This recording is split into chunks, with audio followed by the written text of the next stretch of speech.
advertisers, or even its viewers. The information contained in this program is not to be confused with medical or legal advice. An appearance on this platform is not necessarily an endorsement, but as always, we encourage you to do your own research. Enjoy the show.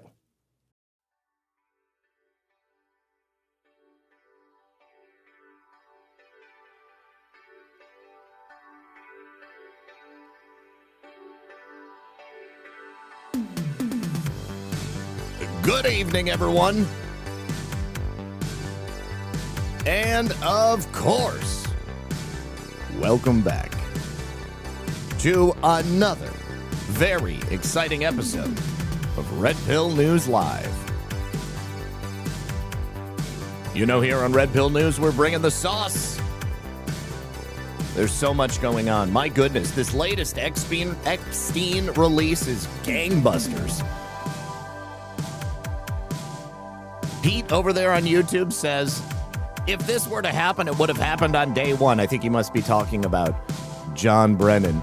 But now he's Bill Clinton's best friend. Trump is Clinton's BFF. That's actually not it. Totally not the case. Now, Bill Clinton was brought up yesterday in President Trump's press conference, but I feel like people lose the plot. They forget how Trump operates. They forget the way that he pokes and prods people. President Trump will frequently compliment people while at the same time denigrating them. Like, how many times has he said, Chris Christie, I would never call him a fat slob because that's just mean. No, I'd never call him a fat slob. He's a good person. But people don't turn around and say, oh, he's suddenly best friends with Chris Christie. You got to think a little bigger, bro. I understand. Maybe you're black-pilled. Maybe times have been tough. They've been tough for everybody. But shit, things are going really good right now. He's a fat, retarded slob. Exactly. All right. What I need for you to do is to sit back, relax, and grab your popcorn because we're about to get into it right about now. And we got a big show for you today. All right. Thank you very, very much. Yes, Christmas has come early for America, and it is a very, very bad year for John Brennan. He's been a naughty boy, and so he is currently paying the price. All right, I'd like to first open the stories today by discussing an update to a story that we talked about yesterday, and that would be the attack on the USS Liberty, at which, of course, happened in 1967. Keith O'Higgins mentioned this last night on Baseless Conspiracies, and I had never heard this aspect of the story. Apparently, many years ago, Pravda had published an account of a survivor of the USS Liberty, and it appears that John Rankowski, one of the members of the USS Liberty team who did survive, was there during the attack by the Israeli Air Force, and he mentioned a really interesting fact which has not been widely reported. American ships arrived only 16 hours after the attack, but apparently a Soviet ship offered to help the USS Liberty on that night. They said that they would just stay on the horizon, and if our ship began to sink, well, then they would help us. This is quite interesting because 1967, this is in the midst of the Cold War. Obviously, Russia had nothing to gain. They had everything to lose and nothing to gain by helping the sailors of the USS Liberty. And this is just a really heartwarming fact about the shared connection that we have with the people of Russia and the Russian nation. And so I wanted to bring this up because Keith said something about it, and I had never heard this before. So how cool is this? Now, Keith suggested that Russia actually stopped the Israelis from continuing the attack, but that's not what happened. It's just that they were there on the horizon and they made contact with the USS Liberty after the attack had began. Of course, after the Israelis stopped attacking them. Now, I would also, in the Christmas spirit, like to play a video from Russia. This was published by RU. And it is a very Putin Christmas. It's a video that was made. It must be AI. I can't tell because everything looks so real nowadays. But it's about Putin and how Putin, I'm inclined to agree with the Russian reporting given our history, but isn't Pravda essentially USA Today? So that was it Pravda or was it? Yes, it was Pravda. Pravda is essentially, it's state-run media in Russia. But that was a direct quote from one of the survivors of the USS Liberty. Now, I haven't seen it reported anywhere else, but I mean, I have no reason to believe that it didn't happen. I wouldn't say Pravda is essentially USA Today. I think Pravda is probably more of a genuine source of information than USA Today. I will reference Pravda and Russia Today and a whole bunch of Russian sources, and I find them to be more honest than the vast majority of mainstream media outlets that we see here in America. So take a look at this. This is a very Putin Christmas. It's all Putin's fault, guys. Remember.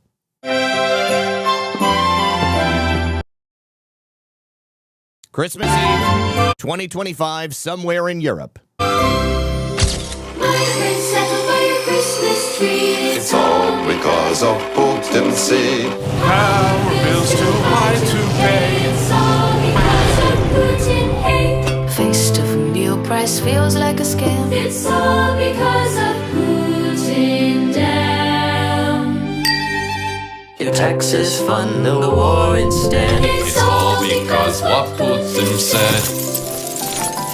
bureaucrats are on your back. It's all because of Putin whack. Santa robbed your kids this year. It's all because of Putin, dear. No new hope for year ahead. It's all because the Putin dread. It's all because of Putin. It's all because of Putin. It's all because of Putin. It's all because of Putin. Dear Europeans, save your blind faith for Santa. I think that is probably my favorite new Christmas melody. Once again, that was published by RT, and I think it's hilarious. Russia obviously trolling the European Union pretty hard with that. Missile Silo says, looks like NATO propaganda. What is NATO propaganda? Are you saying the video is NATO propaganda? This is making fun of NATO and the Europeans. And certainly the story of a Russian tanker saving the Americans or intervening in the sinking of the USS Liberty, that wouldn't be NATO propaganda. NATO would have probably put something out and said that it was Russia that actually did the attack on the USS Liberty. So, I don't know. Maybe I'm missing something in translation. Susan Boosin, good to see you, my friend. She says, Merry Christmas Eve, everyone. Have a great Christmas, Zach. I love your show meme. Thank you so much. I really appreciate you. And let me also say to everybody in the audience, Merry Christmas Eve. This is going to be the last show before Christmas. We've got family. We've got the kids coming in, so we're not going to be doing a show tomorrow. We're not going to be doing a show on Christmas, and I think we're probably going to be taking the day off of Christmas, the day after Christmas off as well. So maybe I'll do some quick things out there on X just to, if I see anything that really breaks. But I tend to think it's going to be a pretty slow news season over the next couple of days. Lots of Christmas stories. I'll try to put out some things of that might be heartwarming, that sort of thing. All right, let's see. Let's also give you an update on the situation in Rhode Island. So a former FBI assistant director has spoken out about the Brown University shooting.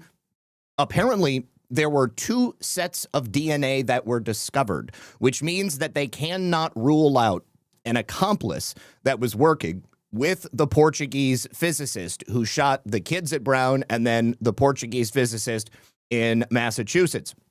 There was 1 set of DNA on the cartridges, and then there was another set of DNA that was found on the weapons themselves. There was also a call that was made to the car rental company, which is the drop-off location. They were calling to have the drop-off location changed, but the call was made 2 days after the shooter self-deleted, committed suicide in that storage place. So this means that there is probably still a lot more to investigate with regards to this story, and don't know how much we're going to be hearing about it as it happens. But no, nobody should be surprised that there would likely be a co-conspirator, because the thing that I'm surprised about is that this is publicly being admitted. because you know that if this were an administration from years past, then they would stop at the lone wolf shooter narrative and they would not attempt to look anywhere else. So I have actually a fair amount of enthusiasm for this story now that we're hearing that, geez, okay, there is likely somebody else that was involved. Not surprised, only surprised that they're talking about it. Also, the FBI agent is saying that the mayor, who is, I guess, named Smiley, has been a problem all along. That doesn't surprise me at all because the administration at Brown has also been a big problem. The attorney general for the state of Rhode Island seems to have been a problem. Nobody really wants to investigate this properly. It seemed they didn't anyways until they finally had the assistance of FBI from Boston get involved. Now, in addition to that, a janitor for Brown University has come forward and said that in the weeks before this event took place, the guy who is publicly been fingered as the shooter was seen lurking around this building, and the janitor saw him and reported him to the Brown University police as suspicious.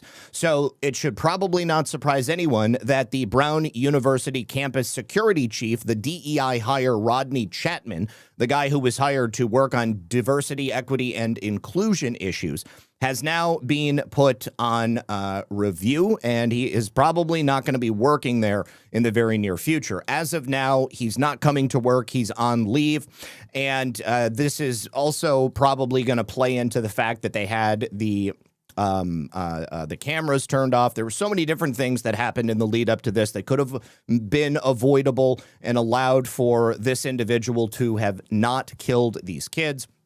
We still have a lot of unanswered questions. The fact that this guy gained access to the building so easily and then just waltzed into a room and shot some people. Now, the janitor coming forward makes it appear even more damaging for the security situation. Authorities at the school were aware that some strange individual was skulking around in the days before the incident. And as a result of that, it only makes sense that somebody is going to take the fall. And Rodney Chapman, now on administrative leave, now under review, likely is the guy who is going to take that fall. Seems like the entire administration at Brown University deserves that to happen, but they're more than likely, as they like to normally name a lone wolf shooter, they always like to have one person that they can blame in the wake of a tragedy so that they can just wrap it up nice and tight with a bow. Dang ol' Aggie, thank you so much. Merry Christmas with a $25 Rumble rant. Appreciate you. Sean Joe with a ship. Thank you, my friend. Merry Christmas, Zach. Willie Break It also says Christmas blessings. Appreciate you. Ohio Kimmy, thank you for the cookie. And Trump 1, hello, Zach, and Merry Christmas. Thank you so much for the generosity. Sean Joe, really appreciate that ship, buddy. Thank you to everybody for supporting the show. Now, I also have some updates for you on the state of immigration in the United States. Wonderful news. The Trump administration has just finalized new rules to the H-1B lottery. This is going to make it impossible for foreign companies to front load the work market with low-skilled workers. So essentially, they are going to be prioritizing high-skilled, degreed workers, and they're going to be doing it in a really interesting way. Now, this rule has not yet been published in the Federal Registry, but it has officially been revealed by USCIS and the Trump administration. So the H-1B lottery normally in the past was random. They would just take everybody whose name was in the H-1B system that wanted one of these visas. They would throw it into the lottery, and then they would choose 65,000 H-1B recipients per year. Thank you to TXMNN for the gifted subscription to a lucky viewer over there on Rumble. So they are replacing the random lottery with a wage-weighted selection system. So registrations are going to be beneficiary-based. You still have to have someone who is sponsoring the H-1B holder. You still have to pay that $100,000 sponsorship fee. But now, the more you are paying the person you are trying to bring into the United States, the higher a likelihood that they will be chosen to receive that H-1B visa. So that means for the people who are trying to bring in H-1B visa holders to get an overnight job at 7-Eleven, that is not even going to be a remote possibility now. With the wage level determination, each H-1B registration is entered into the lottery selection pool based on how high that wage is. So they have levels of wages, level 1, level 2, level 3, and level 4. The level will dictate how many times the name of that individual is entered into the lottery. So if they are at the top tier of the wage scale, level 4, their name will be entered into the lottery 4 times. If they are level 3, it'll be 3 times. If it's level 2, they'll be 2 times. If it's level 1, they'll be 1 time. So between the lowest level wage and the highest level wage, you'll have a 400% chance greater of having that high level wage chosen before the low level wage. So every worker is going to be counted once towards the cap, which is $65,000, but higher wages dramatically increase that selection probability. Also, employers must disclose wage details up front. You can't just bring somebody in and say that you're going to get them a job, but you don't know what job they're going to have. It's got to be a plan. It's got to be written out, and it's also going to have to be something that the employers are going to stick to.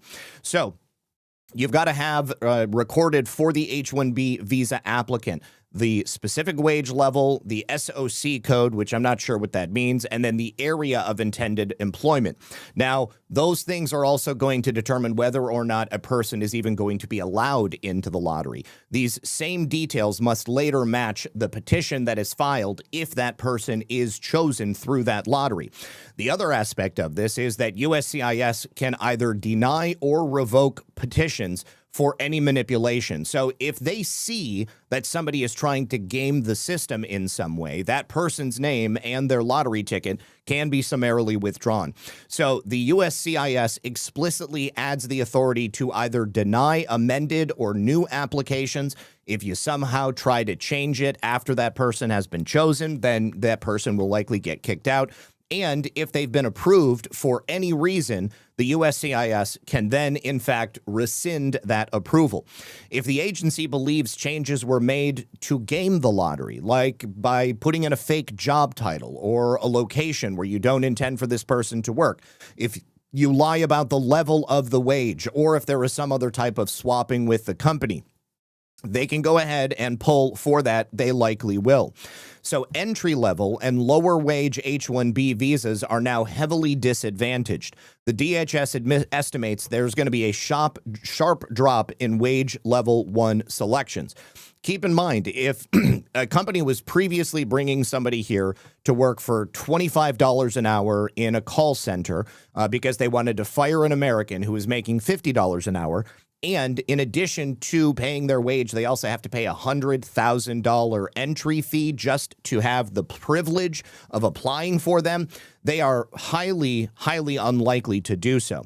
So the rule openly acknowledged that in the past, there was abuse that was centered on these low-paying jobs, IT staffing and outsourcing firms, and most importantly, and what a lot of people dislike about the H-1B program, is the wage suppression of U.S. workers that results as a consequence of bringing in these low-skilled, low-paid workers. The cap size is not changing. It is still capped at $65,000. There is a $20,000 cap for advanced degrees, so think people with PhDs or medical doctors, that sort of thing. And what changes is who wins, not how many people win. So the final rule is going to be effective for the fiscal year 2027 registration season because 2026 people already have their applications in, and it applies to all cap subject registrations after the effective date. So the rule is explicitly going to admit the H-1B program has been abused in the past, which we have wanted. It prioritizes high wages over high volume. It makes entry-level and low-wage H-1Bs way harder to secure and less profitable for the companies if they want to even try.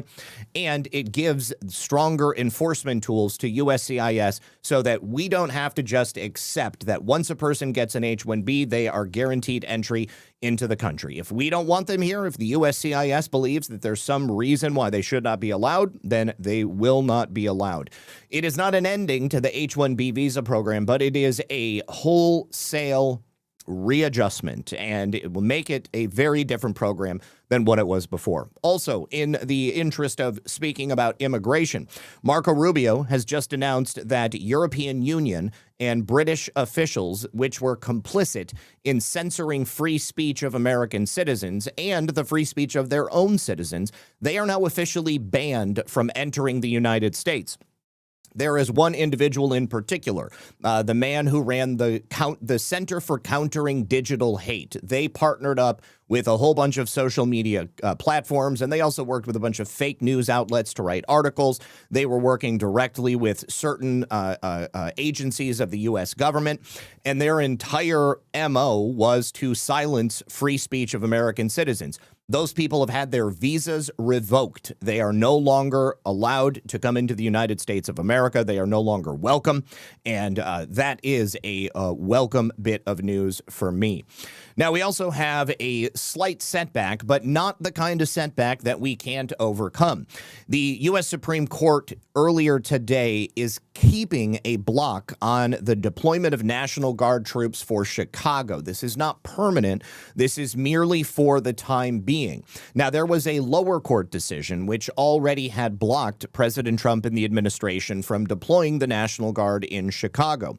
And what the Trump administration was doing was asking the Supreme Court to temporarily lift that restriction while they are fighting it in court. It was a 6-3 decision with Gorsuch, Alito, and Thomas dissenting. The other 6 justices agreed that the SCOTUS should not lift that ban as this litigation continues. But all it means is that until this is finalized in court, National Guard will not be deployed. It is not a final decision, and it is not a major loss for the Trump administration. It is, once again, merely a temporary setback. Now, we've also got word from the administration that a new national security measure has been implemented. In addition to withdrawing the visas and banning EU and British citizens who were engaged in censoring American citizens, the administration has also canceled the visas of around 80,000 people from a number of countries since January. This includes people who were banned and had their visas revoked for criminal acts like drunk driving, assaults, petty theft, that sort of thing. But it means that people who thought they had free reign to come to the United States of America and not follow our laws, well, they got an F around and found out. And Brett, this just breaking right now. And the State Department are announcing that they have revoked 80,000 visas, American visas, in the year 2025 so far. We get a partial breakdown of those. I will read a couple to you. 16,000 visas revoked for DUI, 12,000 visas revoked for assault, and 8,000 for theft. We also know about 8,000 student visas for foreign students studying here in the United States have been revoked. We're going to get you the full breakdown on those numbers, but there you have it for now. You don't want to follow our rules? You don't want to follow our laws? You want to flaunt the system? Well, you tried, you failed, you're gone. I saw a really interesting piece of body camera footage from a precinct, or it was a county sheriff maybe down here in Florida. There was a gentleman who was here from like Saudi Arabia, I want to say. He was very wealthy, and he went to a strip club. And he paid for a dance, and then he paid for sex, meaning that he propositioned this stripper and gave her $300 for the promise of a sexual favor. Well, obviously, prostitution's illegal, so she took his money, and then she had the bouncer kick him out. So what did this idiot do? He called the police, and he wanted the police to either get his money back or force her to actually go through with the prostitution. Now, the police were flabbergasted during this interaction. They were like, are you kidding me? You called us because you got ripped off by a hooker? And what do you want us to do? I don't know if that's the going rate, honey, but I think that was what he paid. So they're like, you want us to get your money back, or you want us to arrest her, or you want us to make her sleep with you for the money that you gave her? Okay, I'll tell you what. we're going to arrest you. And guess what? He was there on a student visa.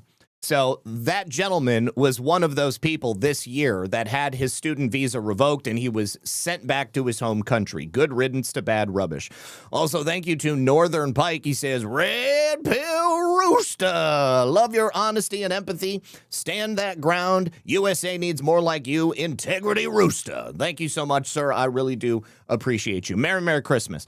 Also, thank you to DHX, who says, have a non-alcoholic beverage on me in the form of a can. Thank you, sir. Yes, I am sober and going to remain so. Appreciate you, homie. Merry Christmas. Sean Joe, thank you for 1, 2, 3, 4 more cookies. Thank you to Durdurius for a phone. He says, Merry Christmas, Team Zach. Thank you, my friend. I appreciate you. Filter Dog 1 says, Merry Christmas with a pair of shades. I appreciate you.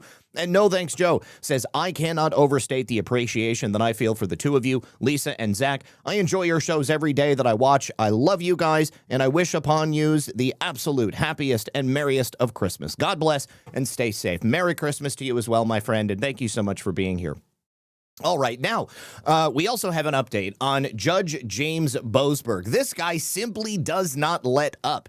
He does not have the power to do what he is attempting to do. And every single time he files a court motion demanding this or that from the Trump administration, I'm sure the entirety of the DOJ is just rolling their eyes. Now, the one question I have is what the hell happened to the impeachment hearings? I mean, they had the impeachment, and I never heard anything else about it.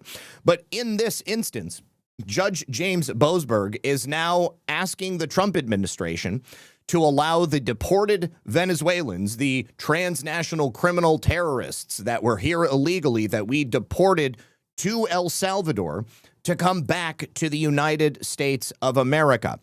Would you believe it? Judge James Boasberg is quite literally ordering the Trump administration to facilitate the return of Venezuelan nationals who were lawfully removed from the United States of America, transferred down to CCOT in El Salvador. Now, he issued this ruling on late Monday, and of course, the District of Columbia.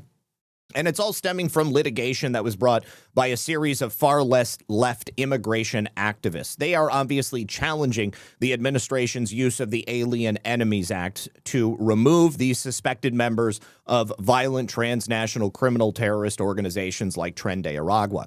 Now, back in April, the U.S. Supreme Court vacated a previous order by Judge James Boasberg, which barred the administration from removing Venezuelan gang members under the Alien Enemies Act. And this comes now after James Boasberg granted a temporary restraining order to stop Trump and the administration from continuing to deport thousands of Venezuelan nationals who are believed to be members of Tren de Aragua, again, under the Alien Enemies Act. The High Court previously said Judge James Boasberg lacked jurisdiction. But as you know, Judge James Boasberg is the deep state's personal attorney, and he's not going to let a little old thing like the Supreme Court of the United States of America stop him. They did say that the administration must give reasonable notice for gang members to challenge their deportations in court. So then in June, Boasberg ruled that the Trump DOJ must give illegal alien Venezuelan gang members who were sent to El Salvador's prison a chance to challenge their deportations. He ruled that nearly every single one of the 140 gang members that were sent to CCOT were deported illegally. So the judge says the administration must give those deported gang members a chance to seek habeas relief in court. Significant evidence has come to light indicating that many of those entombed in CCOT have no connection to the gang and thus languish in a foreign prison on flimsy, even frivolous accusations, the judge wrote.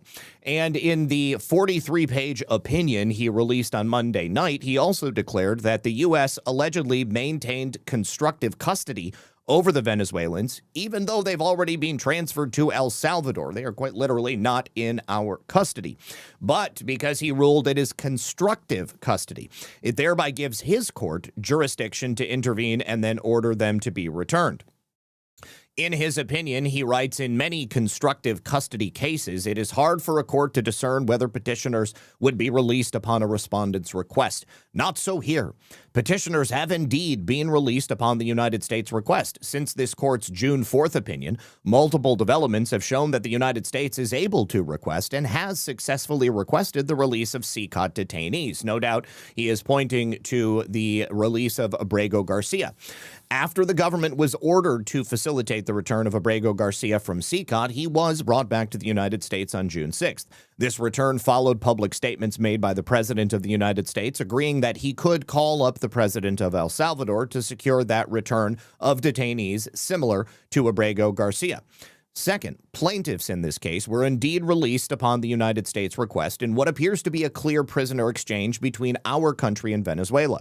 In July, all 252 Venezuelans removed from the U.S., detained in CCOT, were subsequently sent to Venezuela. At the same time, 10 U.S. nationals were released from Venezuela and sent back to the United States. So the court thus concludes that the government retained and exercised the power to control the return of CCOT detainees. Now, if this ruling is to be upheld, the court claims that the Trump administration violated due process rights by deporting suspected gang members of Tren de Aragua without providing individualized hearings beforehand. So the remedy, according to Boasberg, he has ordered the government to facilitate their return to the U.S. so they can pursue habeas corpus claims in U.S. courts. And the ruling grants the Trump administration until January 5th of next month to facilitate the return of more than 100 Venezuelan men. Now, undoubtedly, the Trump administration is once again going to fight this in court. I don't see any world where these guys end up coming back here.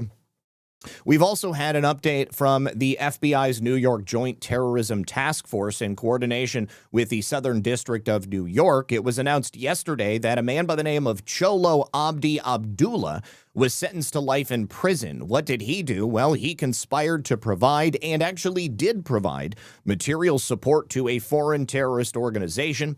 He conspired to murder U.S. nationals. He conspired to commit aircraft piracy, destroy an aircraft, and commit transnational acts of terrorism. So the FBI's New York assistant director in charge, his name is Christopher Rea, he said that Al-Qaeda affiliated terrorist and trained pilot Cholo Abdullah was just punished today for his plotting to commit a 9/11 style terrorist attack. This case serves as a reminder that individuals still wishing to inflict violence upon our country in the name of terrorism, the FBI New York JTTF remains steadfast in our relentless determination to protect the American people from terrorists and their heinous desires. Now, you can see here in pictures, first of all, him at the flight school shaking the hand of what appears to be his instructor. And then here is a photograph of him being arrested at what appears to be the airplane hangar as well. Now, what was he planning to do? He was going to fly an airplane into the tallest building in Atlanta, Georgia, but thank God he was not successful. 40K, okay, hold on. I can't read this name. 40K Adept, 40K Adept, a Sororitas lady. Okay, she says, Merry Christmas, Zach and Lisa, and all RP78 ers. Thank you very much. All right, now, we've also got new word coming out of the Caribbean Sea of yet another blow up of a drug boat. This time it was a low-profile drug smuggling vessel in the Eastern Pacific. Soon we will be starting the same program on land, President Trump said. Now, this was a job done by U.S. Southern Command and the Joint Task Force Southern Spear attacked another drug smuggling vessel in the Eastern Pacific. They killed one male narco-terrorist. Intelligence confirmed the low-profile vessel was transiting along known narco-terroring routes in the Eastern Pacific and was engaged in narco-trafficking operations. Now, you can see here low-profile vessels, kind of like submarines, semi-submersibles. They've been used for a long time in the narcotics trade. We have a graphic here from Forbes in an article in 2020, which kind of shows the difference between these things. You've got a number of different kinds of low-profile vessels. This one is sort of like a submarine, but it does travel along just at the waterline. You've got the exhaust that comes out there and then a little porthole where people can see. There would be an inboard motor on that boat. You've got another longer, low-profile vessel with a number of outboard motors on the back. And then, again, very similar enclosed outboard motors, very low profile, and then a sort of a more substantial and modernized version of that same semi-submersible. We'll go ahead and watch the video of them being blown to holy hell right after I get past this commercial.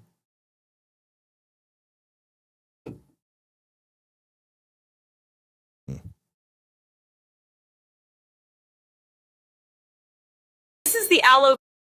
All right. Oh, man. They went right for it. Looks like maybe they might have missed the first time, and then the second time, let's just go back to the very beginning here. Okay, yeah, so they sprayed and prayed the first time, and then got him the second time. Wonder what they're using. I mean, it almost looked like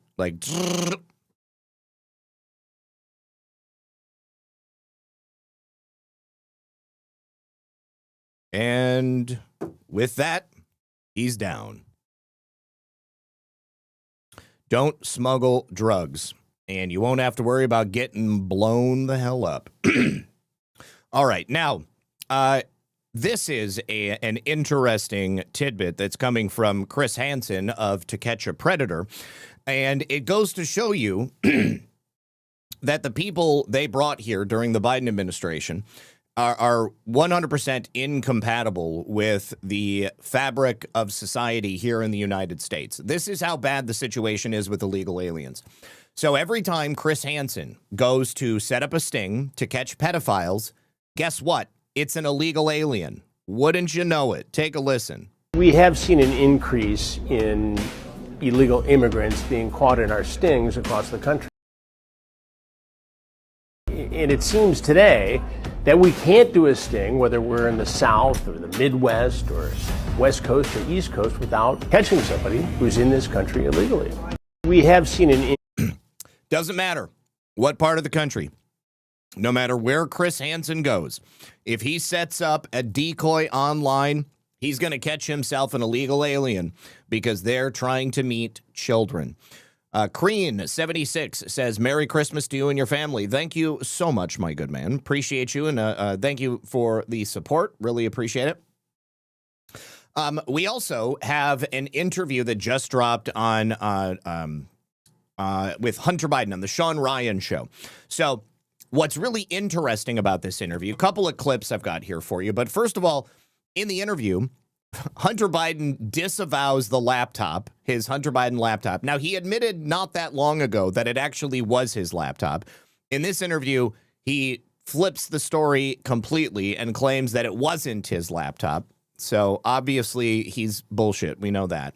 But what is notable about this is that he delivers a scathing critique of his father's immigration policies, which is not something that I had ever thought that we were going to hear from Hunter Biden. And before you say, oh, you know, Hunter Biden, he's just trying to clean up his image, I just don't think that's it. I think that Hunter Biden is who Hunter Biden is going to be. He's doing this tour, doing interviews because he wrote a book. He's obviously still trying to sell paintings. More than anything, Hunter Biden needs to survive because the Biden crime family is no longer a viable financial entity. But I also believe, based upon Hunter Biden's next statement that we're going to play, he knows he's not going to be bringing anybody over to his side. Take a listen. A vibrant immigration, but we don't want immigrants that are coming here illegally draining us of resources and also and being prioritized above people that are actual literal heroes that are coming home that are still recovering from 20 years of endless war, or anybody else in our society, right? But everybody's talking about. Yeah, that is exactly what we don't want. That's exactly what we fought against. And if you take a look, according to U.S. Customs and Border Protection data, his father, Joseph Robinette Biden, oversaw over 8 to 10 million total encounters with illegal aliens nationwide from fiscal year of 2021 to 2024. Now, we know that that number is likely much higher. Those are merely the illegal aliens that had a conversation with Border Patrol. Approximately 8.7 million encounters at the southwest border alone. There were annual averages near 2 million encounters per year from 21 to 23. We had record-breaking peaks in 23 and 24, and there was a significant share of encounters which involved repeat crossers, which undermines claims of one-time migrant events. And independent estimates of the illegal alien population, which seem to be a little bit more based in factual reality, are much higher. Approximately 10 to 11 million in early 2021. 13.7 to 14 million by 2023 to mid-2024, which exceeds the population of 36 out of 41 of the top U.S. states. Now, it is not unexpected to say that Joe Biden, Hunter Biden's father, was directly responsible for this. He was the man sitting in the chair. He was living in the White House. All right. However, even though he may be publicly the guy calling the shots, I think we all know there were a big group of people around him that were radical left-wing ideologues who saw an opportunity to fundamentally change and ultimately destroy our constitutional republic. And so they immediately got about the business of increasing the number of illegal aliens. One of the first things he did was to dismantle some of the biggest things that President Trump had put in place. He ended the Remain in Mexico policy. He massively expanded the parole programs like CHNV. He admitted hundreds of thousands of illegals from Cuba, Haiti, Nicaragua, and Venezuela. He significantly weakened the interior enforcement and the integrity of the asylum system. And everything that President Trump is doing at this point is working to reverse all of that bad policy that was put in place during the Biden years. Now, here is where Hunter Biden really shows the type of person that he is. He basically justifies or attempts to justify the assassination attempts on President Trump's life in this interview with Sean Ryan. Take a listen to this POS. You have a political party that's continuously saying you're a Nazi, you know, a fascist, Nazi, he's like Hitler, you know what I mean? And then you got assassination attempts all over the fucking country. And it's just, it's I know, but like Sean, I said at the beginning. I don't want to get into like the argument over and I really mean it, but like, I hear you. I hear what you're saying. But part of me also says, but you don't want to be called a fascist. Don't act like a fascist. And what I mean by fascism is this, is deputizing a largest federal police force in history to go on America's streets, masked, without warrants, and drag pregnant women out of their cars in the snow and kneel on their backs. I'm pretty sure that hasn't actually happened. But in terms of ICE agents wearing masks, we all know that that's entirely to do with the fact that the same people who call President Trump a fascist have created this environment of instability and danger for those individuals doing this work. Now, we need those people on the streets because of the tens of millions of people that his father allowed into the country. There is nothing that you can say to justify the rhetoric coming from the left, forcing their people to perceive President Trump as a fascist. They are completely ignoring the reasons why we are seeing the things that we are seeing right now. This massive increase in federal forces on American streets is a temporary matter. We won't need that many ICE agents in American cities once we get these people rounded up and we can put a hard stop on those individuals who have been hiding out as a result of the sanctuary city policies of people who were friends with his father and are friends with him. In people to prisons, death camps. Death camps, you dolt. A death camp is a place where they take you to actually kill you. Okay, death camps are what they had in Xi Jinping's China, when they would line the intellectuals up at the edge of an open pit and then shoot them in the back of the skull and then burn their corpses before covering them with dirt. That's a death camp, okay? We need places to hold illegal aliens because of our horribly convoluted and twisted judicial system, where we have activist judges like Judge James Boasberg who are hampering the process of removing people who already have final orders of removal, who are known terrorists, drug dealers, rapists, and drunk drivers, all of the things. If it wasn't for that, we would be able to just fly them home, get rid of them as pretty as you please. But unfortunately, due to the people that Hunter Biden associates with, these domestic camps are necessary to ensure that we have some place to hold these people. We obviously know that we can't just put them in a house and give them an ankle monitor. We know we can't just throw them into your average county jail. I mean, there are still people who need to be incarcerated in a normal fashion. In El Salvador, with no due process. I promise you that I believe this with all my heart, is that you and I don't have any distance between us and what we think about immigrants and immigration. How many immigrants did you serve with? How many what? Immigrants did you serve with? Quite a few. Quite a few. Amazing people, right? How about in your personal life? So once again, Hunter Biden doing the exact same thing that all the mouthpieces for the left do, conflating the concept of legal immigrants and illegal aliens, because they are not the same. And the people who come here legally to integrate into society, to realize the American dream, to start a family, to build a business, to have the freedom to speak, to associate, to vote, those are totally different from the people who come here to traffic children, to sell fentanyl to your kids, to gun down innocent people on the streets, to drive drunk and smash into an innocent bystander. Two totally different sets of people. So yeah, actually, Hunter, there's a big distance there, huge gap. All right, now I need to say thank you very much to Renee. Thank you, Renee. She says, Merry Christmas to my Red Pill family. I hope you all have a really great holiday weekend. Thank you for the best news around. I appreciate you, Renee. Thank you for that generous donation.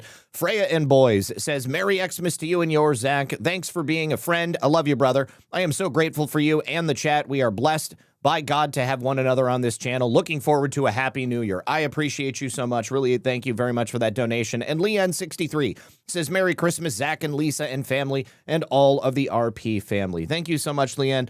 Really appreciate you. And thank you for the support. Thank you, everybody, for hanging out with us. And I sincerely hope that everyone here has a very Merry Christmas and you guys enjoy the time that you have with your family this weekend.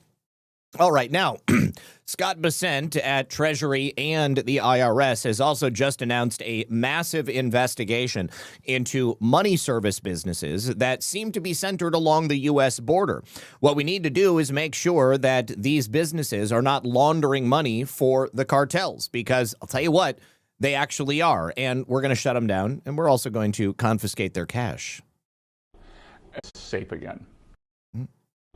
At President Trump's direction, the Treasury Department is utilizing all tools to stop terrorist cartels, drug smugglers, and human traffickers.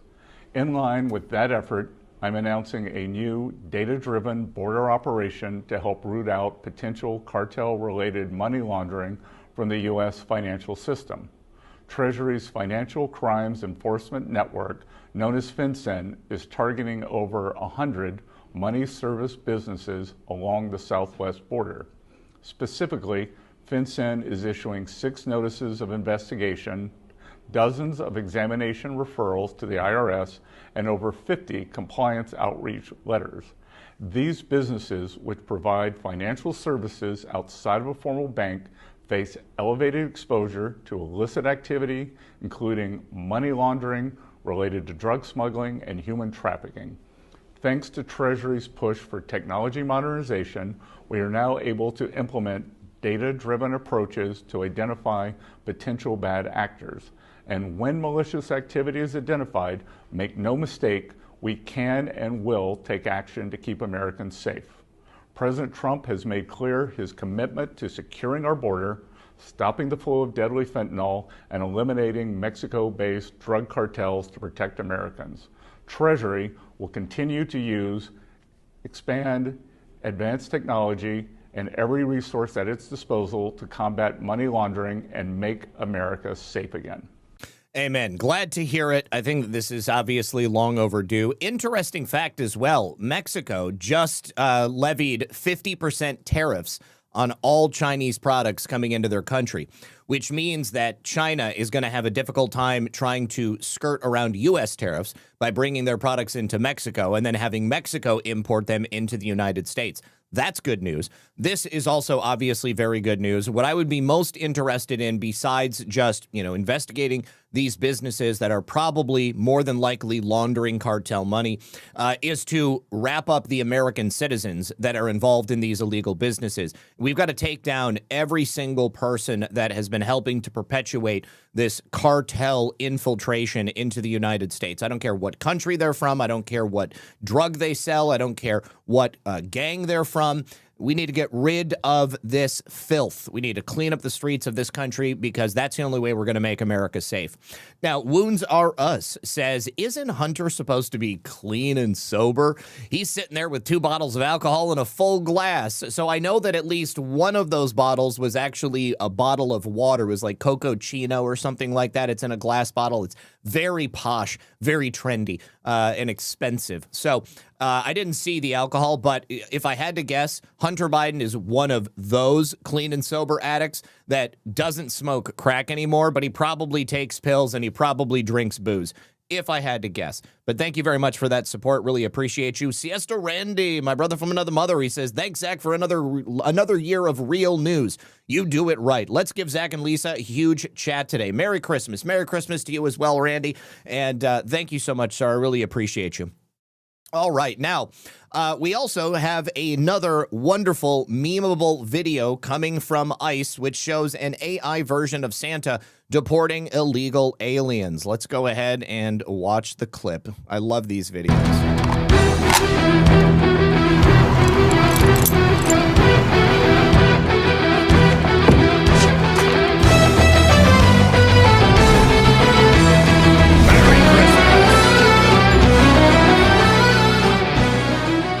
Merry Christmas from ICE. Avoid ICE Air and Santa's naughty list. You can self-deport today with the CBP Home app. Earn $3,000 and spend Christmas at home with your loved ones. Holiday incentive is valid until the end of 2025. Thank you so much. Appreciate you, ICE. All right, now, we also have a new update coming from FBI Boston and the Department of Justice. A Dominican national has just been indicted for fraudulently receiving emergency rental assistance. His name is Felix Mercedes Castillo. He is a Dominican national lawfully residing in Worcester, Mass., but he's now being indicted for using other people's identities, including a deceased individual. He fraudulently did this to obtain $137,100 in emergency rental assistance funds that were intended to provide housing assistance for people who were not able to pay their rent due to financial hardship related to the COVID-19 pandemic. So I am hoping that this Dominican national is going to lose his lawful residency and be sent back to the Dominican Republic. Now, according to the indictment, one of the let's start here. So this was part of the Emergency Rental Assistance Program. According to court records, between October of 21 and August of 22, Mercedes Castillo allegedly enriched himself by engaging in a scheme to fraudulently obtain ERAP funds. Specifically, it's alleged that Mercedes Castillo used the identities of other individuals to apply for ERAP funding. In the applications, he maintained that the applicants were landlords and tenants of rental properties in Massachusetts, and those applicants were in need of ERAP funds, when in fact the applicants were neither landlords nor tenants, nor were they even in need of ERAP funding. He then allegedly included the ERAP applications and copies of the applicants' identifying records, including social security cards. So he was using other people's identities to do so. Glad to see that he is being brought up on charges, and we'll go ahead and get his ass out of the United States as well. Northern Pike says a 50 cal sniper rifle or the M110 semi-automatic sniper system to disable boat engines by shooting out the outboard motors. The M107 is effective at longer ranges against harder targets. Thank you for answering the question about taking out that boat in the Pacific. Appreciate you, buddy. All right, now let's get to the main event. John Brennan. John Brennan is, in fact, the subject of the Florida grand jury that we have spoken about on a number of occasions. What you may or may not remember is that there are currently multiple Florida grand juries that are taking place. There are more that will be convened in January. And before we get into that, I do have just a brief message from our friends over here on Rumble. Did you guys know that 75% of the Nobel Prize winning ivermectin that helped save millions during the pandemic is primarily made in Asia? Well, that is except for the wellness companies. Introducing American-made ivermectin. It's safe, trusted, and, of course, it's produced right here in the United States of America. For more than 30 years, ivermectin has shown a proven ability to eliminate parasites, and new research also points to potential benefits for skin, immune, and cancer support. Most pharmacies charge $5 a tablet, but the wellness company is offering a higher 18-milligram dosage for just $3.33 each. You'll get a 6-month supply designed for 4 21-day cycles, and you'll get it at an unbeatable price. So get your U.S.-made ivermectin today by scanning that QR code on screen, or you can head directly to twc.health/rumble and use that code RUMBLE to save $30 off and get free shipping. Now, you have to be a USA resident to take advantage of this, but hopefully, if you do, then you will enjoy it. Now, I also had somebody, Teresa. Teresa reached out and said that her husband was recently diagnosed with a brain tumor. He had to have it removed. So I wanted to ask everybody to pray for Teresa and her husband in the chat. They have a 1-year-old child, and I sent over the Joe Tippins protocol. Teresa, I hope that you and your husband are able to get started on that right away. Please keep in touch and let me know that everything is all right. If anybody out there is dealing with a cancer diagnosis, or you have questions about that, you can reach out to me by email. You can also go directly to my Rumble channel, where I have a series of interviews with people where I discuss alternative protocols specifically for that. You also can find a lot of information out there online, but it is very quickly available to you right there on my channel. And if for some reason you don't find what you're looking for, you can send me an email and I will reply with something that will help out. Now, I also needed to say thank you so much to Kitsko. Kitsko sent us a Christmas gift box, and we just got it yesterday. She says in her card, Zach and Lisa, may your holidays be filled with treats, cheer, and warm snuggles to last all year. Kitsko. Thank you so much, Kitsko. She sent us a Trump chess set, which I am looking forward to playing on. She also sent us some goodies and a couple of other things. Thank you very much, Kitsko. Really appreciate you. All right. Now, let's talk about John Brennan.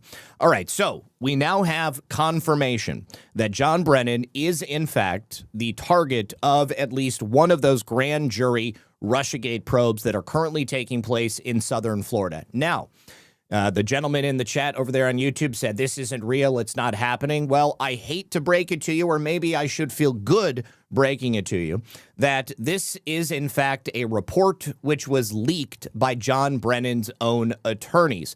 What this is an attempt by John Brennan's attorneys to influence the court and either stop the court from proceeding with this case against him or get him to somehow choose the very judge that is going to adjudicate this case.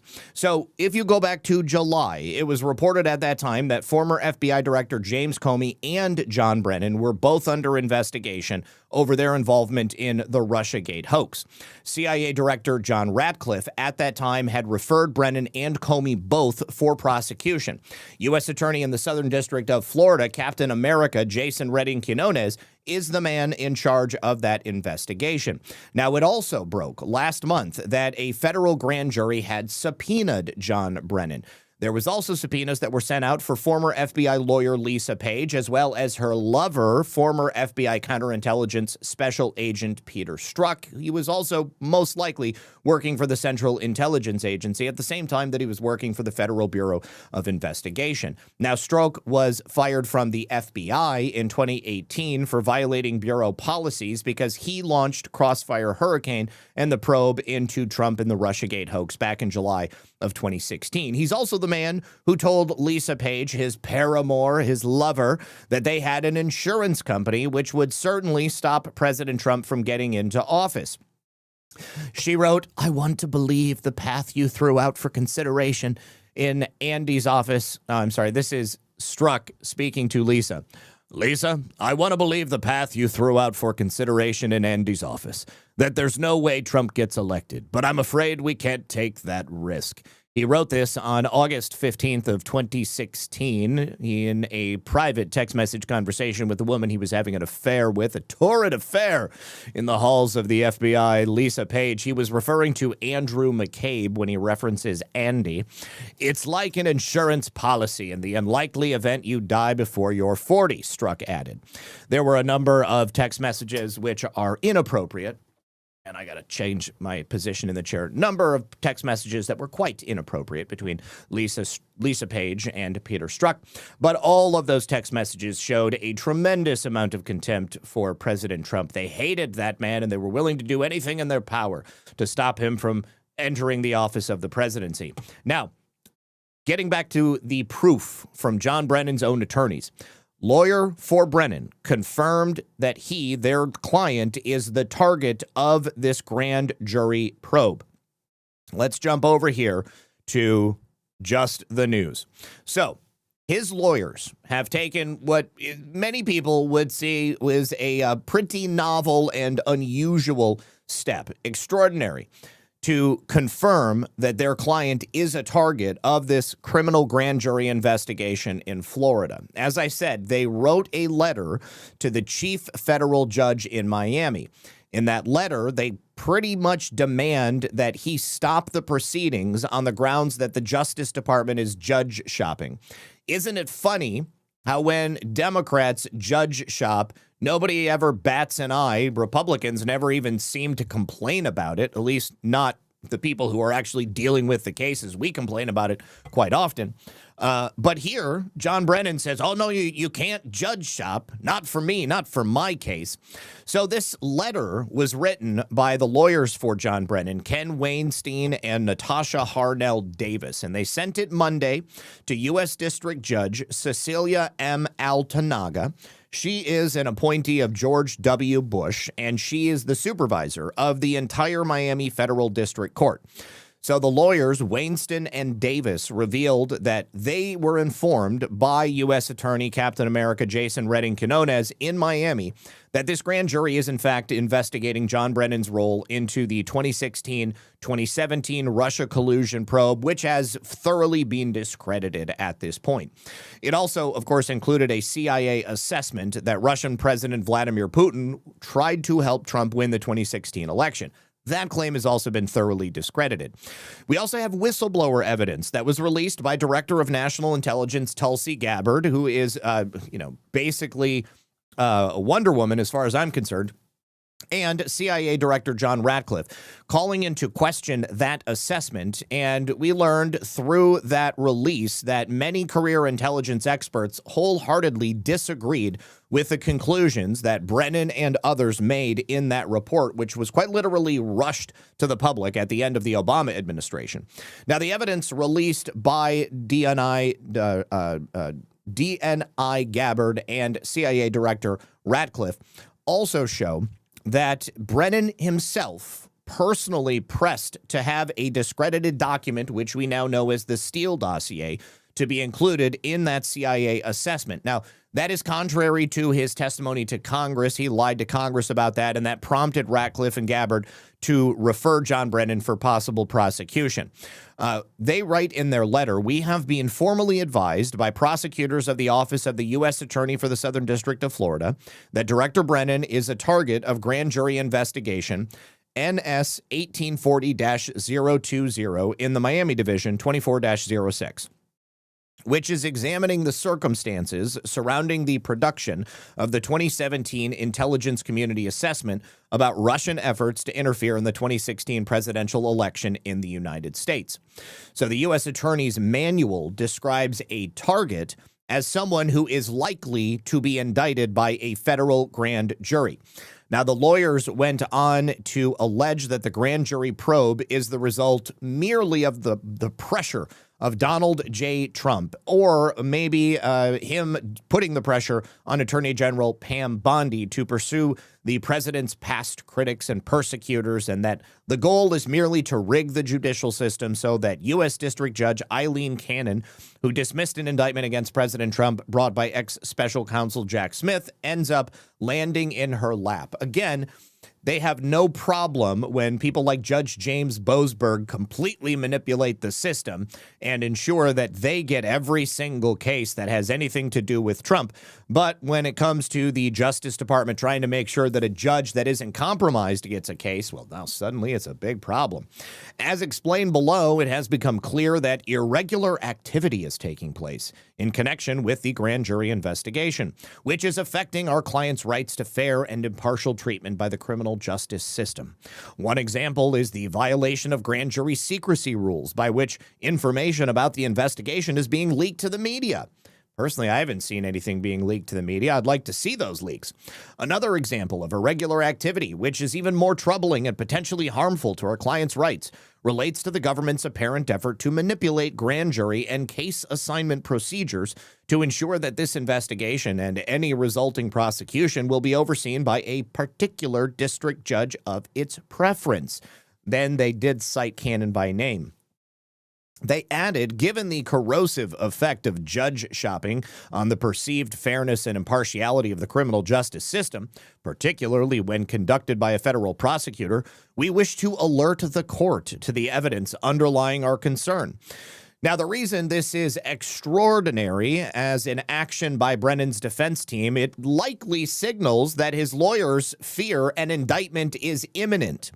They're sensing the heat, and John Brennan is feeling the pressure, and so they are quite literally at the point in their counsel of him where they're willing to do anything and everything to stop this before that indictment gets returned. You've had years of Democrats being accused by Republicans of weaponizing the justice system, weaponizing the intelligence system, weaponizing every aspect of the government to pursue President Trump. And now the tables are turned. And John Brennan's lawyers and John Brennan himself understand that they are likely screwed. This is not going to be a case that John Brennan is going to be able to weasel his way out of. We are seeking assurance that any litigation arising out of this grand jury proceeding will be heard by a judge who is selected by the court's neutral and impartial process, not the prosecution's self-interested maneuvering contrary to the interests of justice, they write. A Justice Department spokesperson did not immediately return a call in regards to this story, but I'm sure that they won't say anything until they announce the indictment against John Brennan himself. Now, Mike Benz writes here, you can do this? You can just message the chief judge of a city ahead of being charged and demand your case not be heard by a specific judge in the city you don't like? Why am I hearing about this tactic for the first time in the case of a crooked CIA director? Well, the truth of the matter is you can't. That's why it's so extraordinary. I've never heard of anybody doing anything like this before, but John Brennan has survived this long in his life being able to avoid accountability in any meaningful form, so he figures, and his lawyers figure, probably why not? Let's just give it a shot. What's the worst thing that can happen? The judge doesn't reply? Worse, maybe the judge does reply and says, you know, you should never write me a letter ever again. This is totally inappropriate.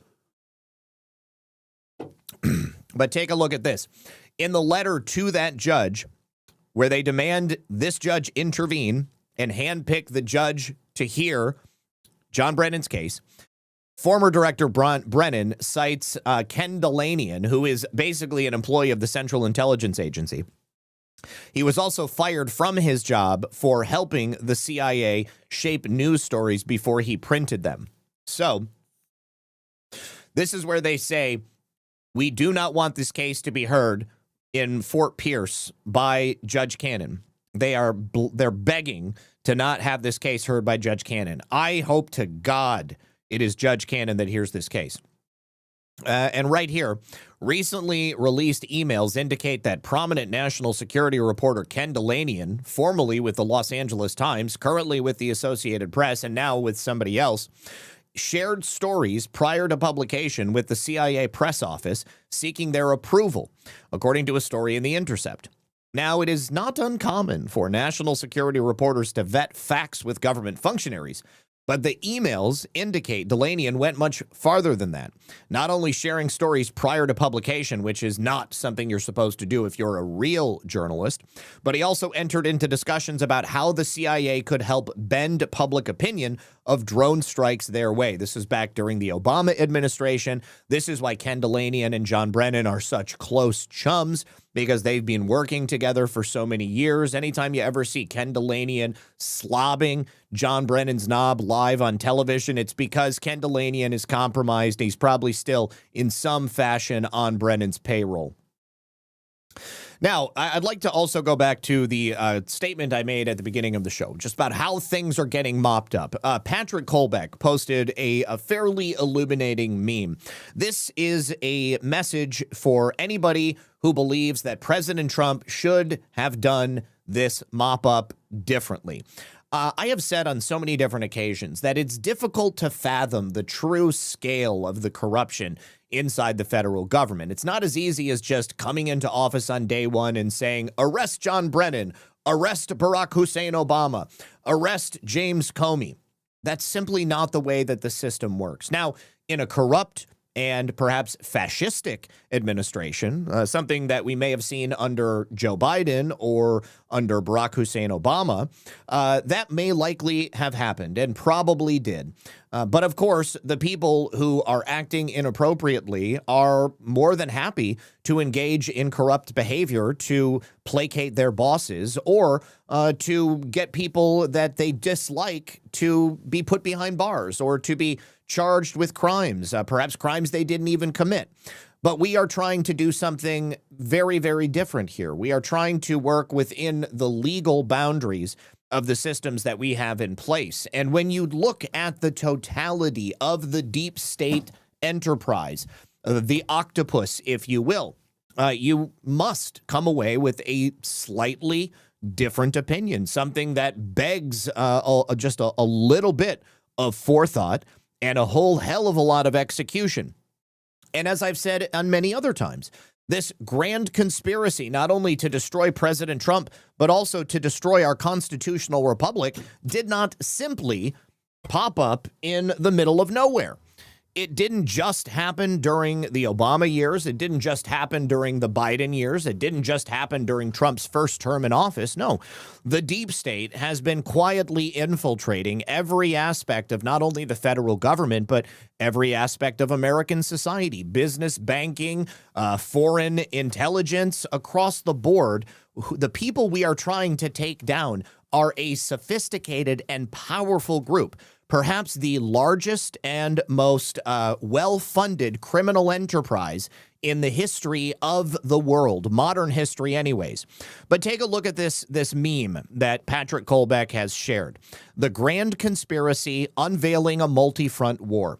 So you've got all of these different aspects of society, business, etc., government, which have been infiltrated and were being used against the people of the United States of America. The information and culture, okay? So we're talking news, the fake news media, the control of the election system. We've got manipulation of our election system by a number of different groups, both software and hardware.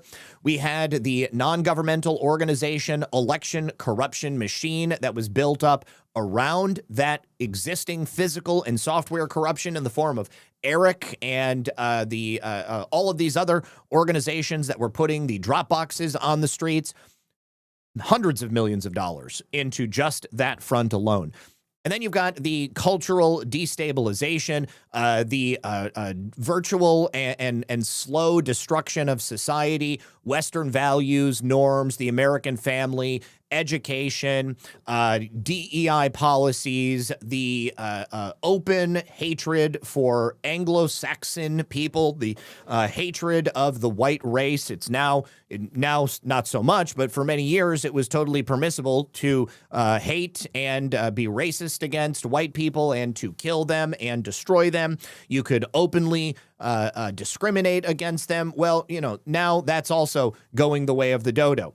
Cancel culture, although it's being attempted to be resurrected in some circles of the right, I don't believe that it's going to be successful. And then you had the censorship network, like the Center for Countering Digital Hate, that was working with the State Department and the FBI and all these other aspects of the government, along with the NGO network, which was being funded by the United States government. People that would fact check stories that I would do about election integrity, saying that it's all conspiracy theory, getting me kicked off of platforms like YouTube or PayPal or Cash App or Patreon, all of this stuff. And I'm not the only person that it happened to. It happened to countless others just like me, and they did it to President Trump as well. These are projects that were set up to stamp your liberty into the ground, to stop you from being able to speak freely and to control the flow of information as it went out into the public, because they had to control the narrative on everything if they were going to convince the normies and the NPCs that everything was as they were telling them. Don't believe your lying eyes. Believe the narrative that we in the intel community, working with the mainstream media, 4 a.m. talking points, to make you believe that this is the way the world works. And then you've got the financial war, debanking of individuals. You've got preference that was given to certain races and certain classes of people. You've got the lawfare that the Democrat Party was very successful in using against people on the right. You've got all of the foreign influence and intel operations coming from nations like the UK, or from the EU, or from Israel, or from even China and South America, all over the place. And then you can't forget the bioterrorism and the implications of the World Economic Forum, the World Health Organization, the UN, all of these foreign assets coming in and telling us what we need to do with our bodies and how we need to change the way we see the world and the things that we are comfortable allowing to happen to us. You're not okay with your child getting 75 jabs as soon as they come out of the womb? Well, something is clearly wrong with you. You put all of those things together, and there's probably many more that I'm not even talking about. This is the same group of people. This is the same cabal. This is the same transnational criminal organization that infiltrated American politics and American federal agencies and state agencies and local agencies, and have infiltrated our minds to a large degree. This is what we are overcoming. This is what the Trump administration is fighting against. This is what tried to kill him in Butler. This is what tried to kill him at Trump Doral. This is the same organization that would like to kill us. And it is no small feat. So now, getting back to where we are today, finally hearing about John Brennan being the subject of a grand jury investigation down in Central Florida, or in Southern Florida, just recognize what it took for us to get here. 11 months. 11 months. And so many different metrics are on the upswing. We've got millions of people that have left the country. We've got many, many more who are being rounded up and arrested and locked up on a daily basis. We've got our own civil rights division fighting for the rights of American citizens, fighting to make sure that our liberty is not stripped any further, that we get back what's been taken from us. My friends, we're in a good spot. We're in a very good spot. So just remember that this is not a small feat. Not a small feat. If you've been paying attention to the way the world was screwed up for as long as myself and probably many people in the chat who have been paying longer than I was even alive, then you'll understand that this is not something that's going to happen overnight. All right. Now, the Justice Department released a new tranche of Epstein files accidentally late last night. They didn't mean to put it out right away, and so they pulled them back, and then they released them again this morning. But before that, a spokesperson for Bill Clinton spoke about the Justice Department's releases thus far and demanded that they finalize the release of everything related to Bill Clinton. Now, I go back to the beginning of the show when somebody suggested that Trump and Bill Clinton are friends, best friends now. No, that's obviously not the case. And the way that information about Bill Clinton is being released slowly, drip, drip, drip, it's obviously making him crazy. It's obviously making him on the edge of his seat, riddled with anxiety, wondering what's going to come out. What could potentially be in these files? President Trump is not losing any sleep because there's nothing in these files that is going to legitimately take him down. There's no true accounts of him raping or killing people, even though there are people who are finding things in these files that seem to, align with some preconceived notions that they may have about him. We will talk about that. But you don't have pictures of President Trump meeting privately with Ghislaine Maxwell and Jeffrey Epstein and flying to Jeffrey Epstein's private island with women who are not his wife sitting on his lap. This is Bill Clinton that you have this. So Bill Clinton's spokesperson, Angel Urania, accused the Trump administration of protecting someone or something after the DOJ partially released Epstein files. They started last week, and they have been slowly continuing the release every single day. Tens of thousands of documents every single day. And I would also mention that because they're releasing large amounts in small batches at intervals, it makes it a hell of a lot easier for us to go through them and to actually see what's in them.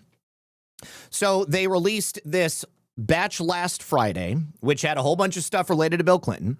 And those were related to the federal case in New York, Jeffrey Epstein's 2019 sex trafficking case. And these new documents had all kinds of never-before-seen photographs of Bill Clinton, like him in a hot tub with a mystery victim. And Bill Clinton is obviously very, very upset that anybody is seeing these photographs, things that he never expected to see out there. Of course, he deflected, and he, just like everybody else on the left who was trying to latch onto this and say, we're going to finally get Trump. We finally got him, even though, again, they don't trust their lying eyes. They're the types of people who believed the propaganda that they were told during the pandemic. So, the Epstein Files Transparency Act imposes a clear legal duty on the U.S. Department of Justice to produce the full and complete record of the public demands and deserves. It's coming, and it is in the midst of being released.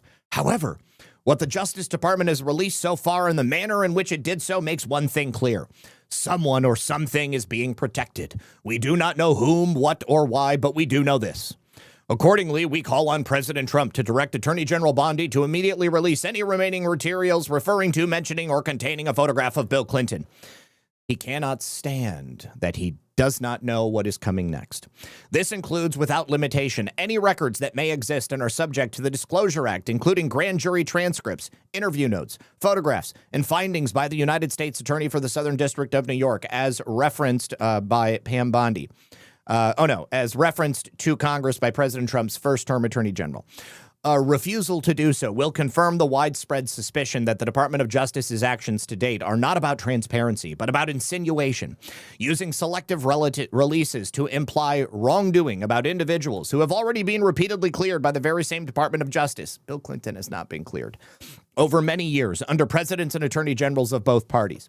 What's interesting is that he is accusing the current administration of using selective releases to create insinuation. But that's exactly what Bill Clinton and his people are doing here in this notice. They are creating the insinuation. Oh, my God, because they haven't put out all of these files in the exact same day. That means they're hiding something. That's not what's happening.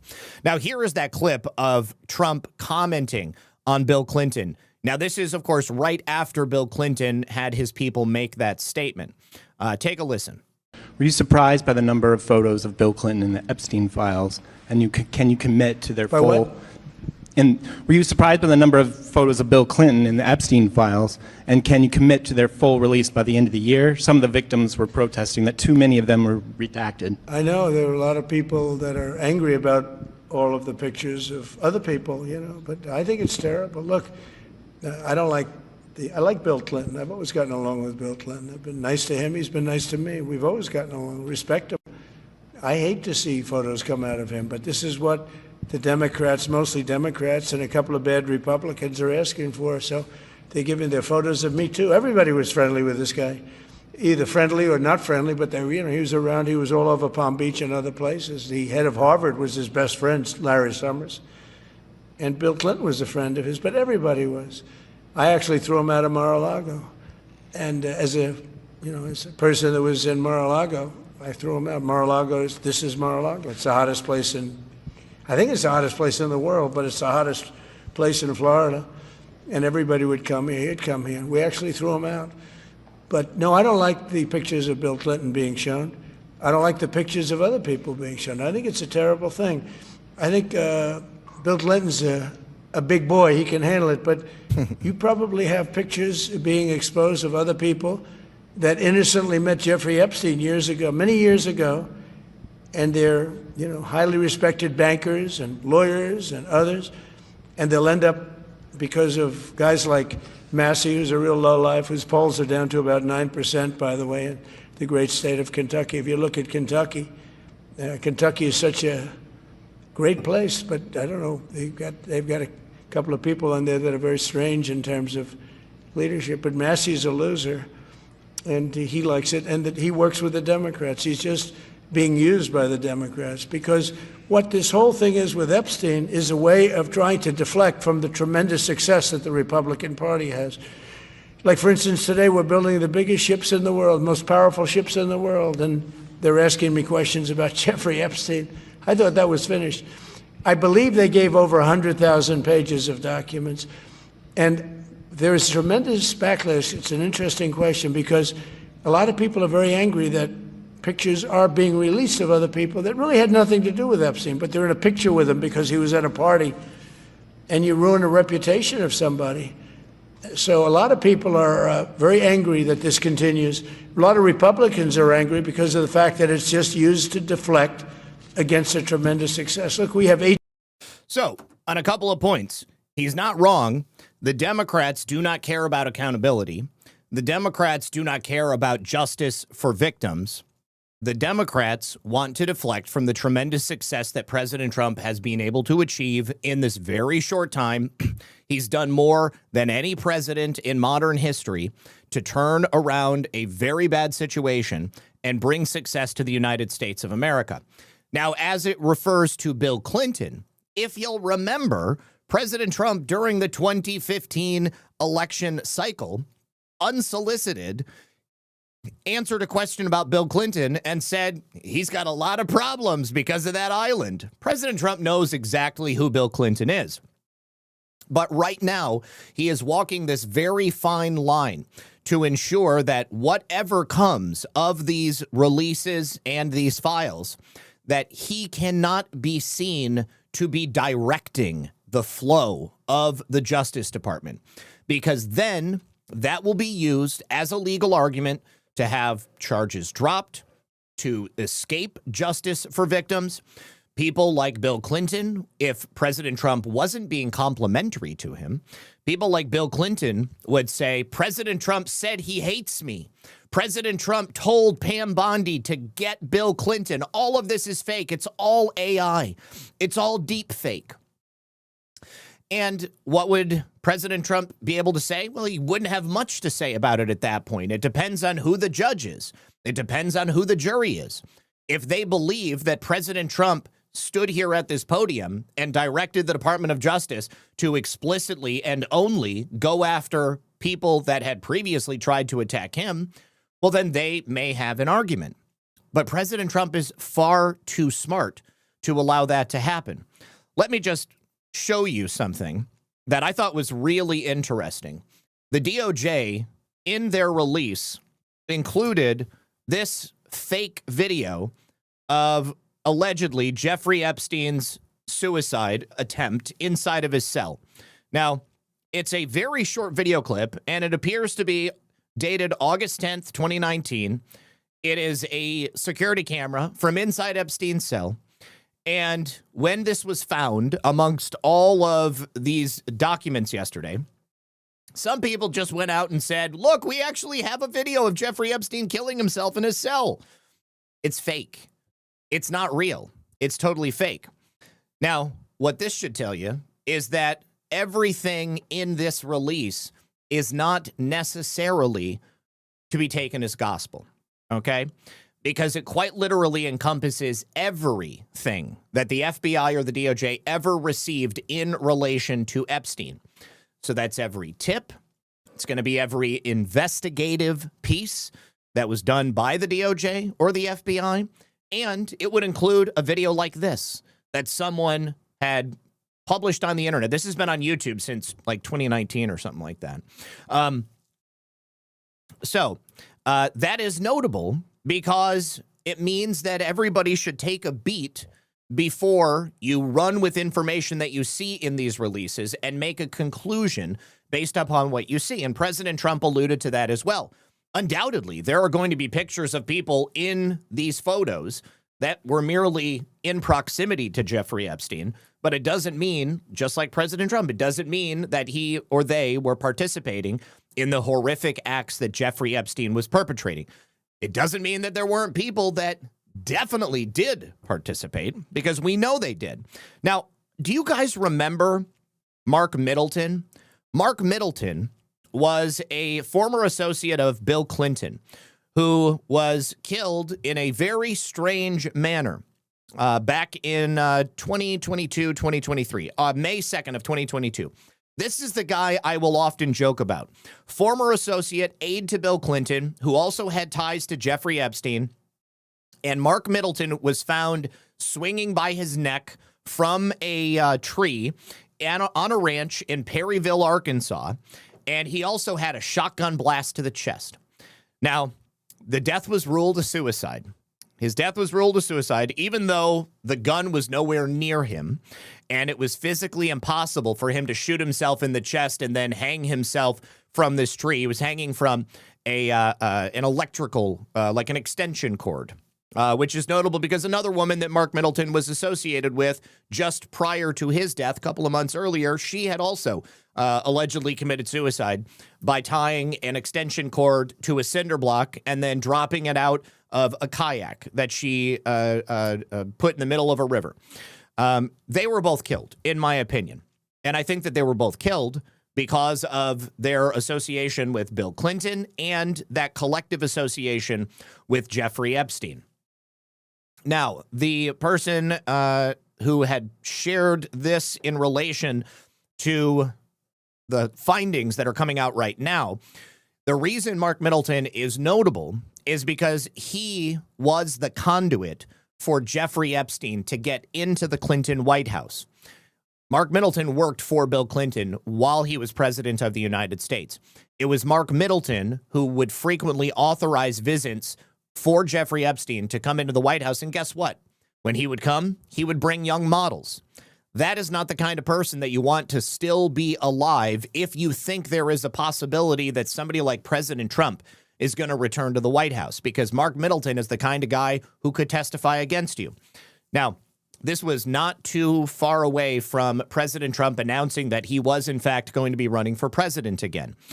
This guy, Mark Middleton, allowed Jeffrey Epstein to come in. Bill Clinton enjoyed his time and his friendship with Jeffrey Epstein, and there were always young women around, and Jeffrey Epstein, as we know, was the master of blackmail. He was the master of political espionage. He had ties all around the world to a variety of different foreign intelligence services, and just like the Central Intelligence Agency would film businessmen with hookers in San Francisco in the 1950s, Jeffrey Epstein would film political leaders, business banking aficionados with young girls and young women, and then he would use that blackmail for leverage. He got access to Bill Clinton. Bill Clinton was compromised. Bill Clinton did not mind being compromised, in my opinion, and that's why Bill Clinton is freaking out right now, because he knows what he did, but he doesn't know what the government has on him or what else is potentially included in these files. Now, in relation to the Epstein 8 drop, which came out about 7:30 this morning, the Justice Department has officially released another 30,000 more pages of documents related to Jeffrey Epstein. every single day, they are releasing tens of thousands of more documents with all sorts of things that none of us have ever seen. So the people out there who are claiming that President Trump is trying to hide something, they are totally ignorant, disingenuous, or intentionally trying to muddy the situation. Now, they also do mention some of these documents contain untrue and sensationalist claims made against President Trump that were submitted to the FBI right before the 2020 election. To be clear, the claims are unfounded and false, and if they had a shred of credibility, they certainly would have been weaponized against President Trump already, as I have said on so many occasions in the past.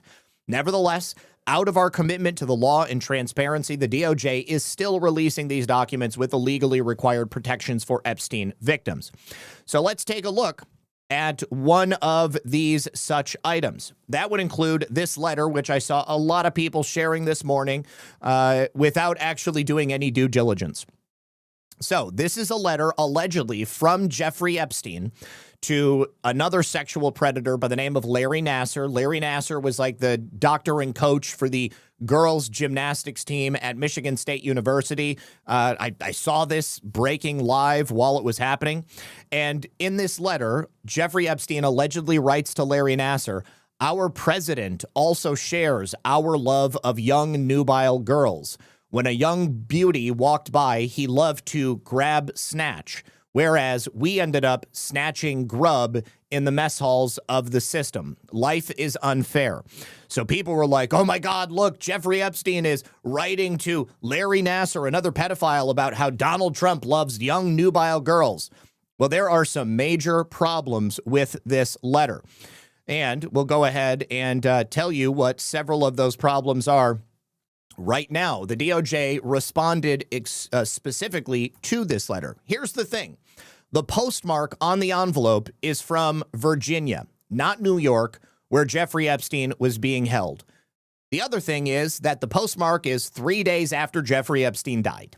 So he certainly could not have gone to Virginia and mailed this letter out. The other aspect of it is that the return address that was listed allegedly by Jeffrey Epstein is for the wrong jail. It wasn't even the same jail where Jeffrey Epstein was being held. It also did not include his inmate number, which would be required if Jeffrey Epstein, when he was alive, had sent out any outgoing mail. The envelope, again, was processed 3 days after Jeffrey Epstein's death. So this letter is, in fact, a total fake. It is a fraudulent letter, and it was sent likely in the hopes of something like this happening here. President Trump had intimated privately or publicly at one time in the past, and we've talked about it here on the show, what could have potentially been inserted into the Epstein files after all these years when they were in the hands of Democrats, which they could then use to insinuate that President Trump was somehow a pedophile, just like Larry Nassar or Jeffrey Epstein. Well, you're looking at an example of it right now.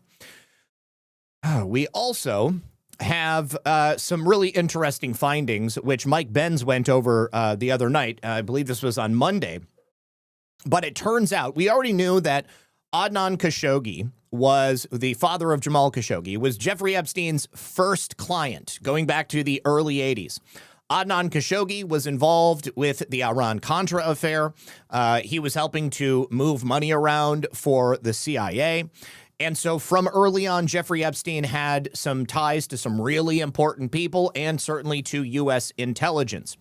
It also turns out that Jeffrey Epstein personally negotiated contracts for Southern Air Transport.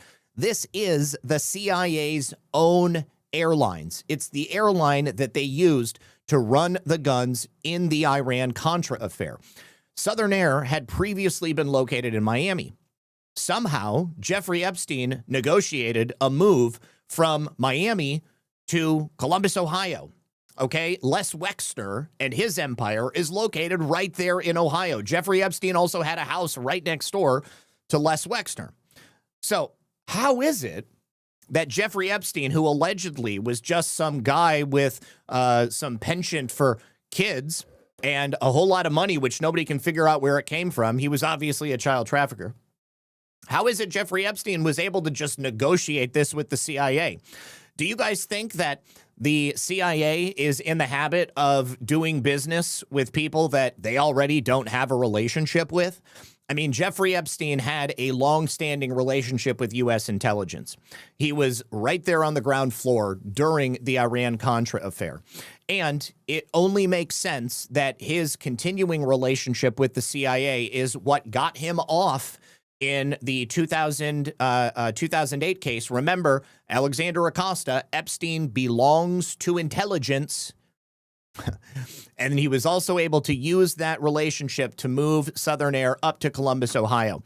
Now, this also links in to Jeffrey Epstein's time at Bear Stearns. Bear Stearns is a banking firm in New York. They also are the ones who cleared the trades for BCCI. BCCI is a bank that I talked about in an episode of Baseless Conspiracies. This was the bank that the CIA used for a money laundering hub. They would launder money for everybody all around the world, but they would also launder money for not only bigwigs in the UK and in Saudi Arabia and the Israelis. They also ran money for drug cartels and for terrorists through BCCI. The BCCI scandal was a huge scandal during the George H.W. Bush years. Now, the money that was being run by Adnan Khashoggi was also being handled through Bear Stearns. So again, it just points to a tangled web of Jeffrey Epstein's connections to U.S. and foreign intelligence, which is another reason why people are very nervous about what's coming out. Let me say thank you so much to, let's see, first of all, oh shoot, what is going on? Cancel. To Northern Pike, he says, hey, Roosta, if you're into space exploration, rocketry, or space engineering, check the space monuments in Florida. There is 3 besides NASA, Mercury, Gemini, Apollo. UNC was engineer after World War II, the Bulge. I am way into space, and I have always wanted to go to some of these space spots down here. The closest I got was seeing a SpaceX rocket launch when we were in Cocoa Beach. But thank you, Northern Pike. I'll definitely check it out. Lisa, can we go look at space? Cyrus the Great says, in regards to Clinton, he thinks an offense is the best defense, an offense is the best defense. In this case, LOL, stupid. I think they're redacting docs of Trump because he's a confidential informant. Unredacting them will prove that. Well, there has been nothing that's been discovered yet to suggest that they have recorded the fact that Trump was an informant. However, I also don't think that they are redacting stuff specifically just because it has Trump included in it. We are going to look at some things here in just a moment. Mr. A. Nelson, thank you for the $50 rant. He says, Merry Christmas. And then Timmy Tim 48, thank you so much for the $100 rant. He says, monthly donator, but my first comment ever. I appreciate you. Thank you for being here. I saw you on X22 years ago, and I've been listening to you exclusively ever since. I heard Thomas Massie is one of the few in Congress who hasn't taken money from AIPAC. You are correct, sir. Thomas Massie is one of the few who hasn't taken money from AIPAC. Matt Gaetz was another one who never took money from AIPAC, and you saw what they did to him. They tried to blackmail him, and they stopped him from becoming attorney general. Thomas Massie is a weird one. I think that Thomas Massie is genuine in his convictions, but I just think that his convictions are misplaced. Now, it is possible that he may be playing some kind of a role when it comes to the reveal of all of this Epstein documentation. You know, him and Ro Khanna joining hands and doing this bipartisan release. It could be that Republicans that were somehow connected to Jeffrey Epstein were going to stonewall this, and the only reason that anybody got on board with having it come out is obviously because they thought Trump was going to be implicated. That hasn't happened. It's not going to happen by the time we get done with this. So Thomas Massie, again, may just be doing some kind of a kayfabe thing, but I don't know. He has done a lot of stuff recently, though, that I'm just not super impressed with, but I used to just love the guy. And also same with Rand Paul. Renee also says, love your brain, Zach. You got this. I appreciate you, Renee. Thank you so much. Now, we also have this email, which is from Prince Andrew to Ghislaine Maxwell. Once again, simply reinforcing what we knew about Prince Andrew. Listen to this.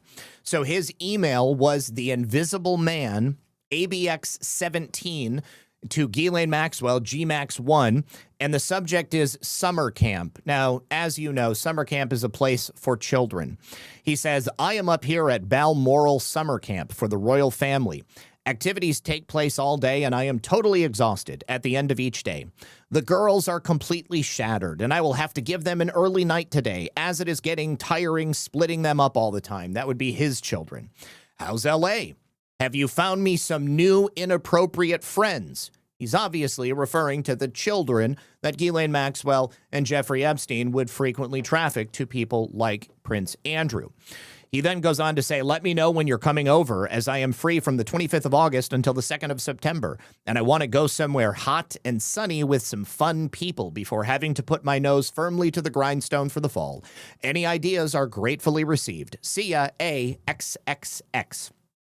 Prince Andrew asking about inappropriate friends. There's no mistaking what he's referring to here.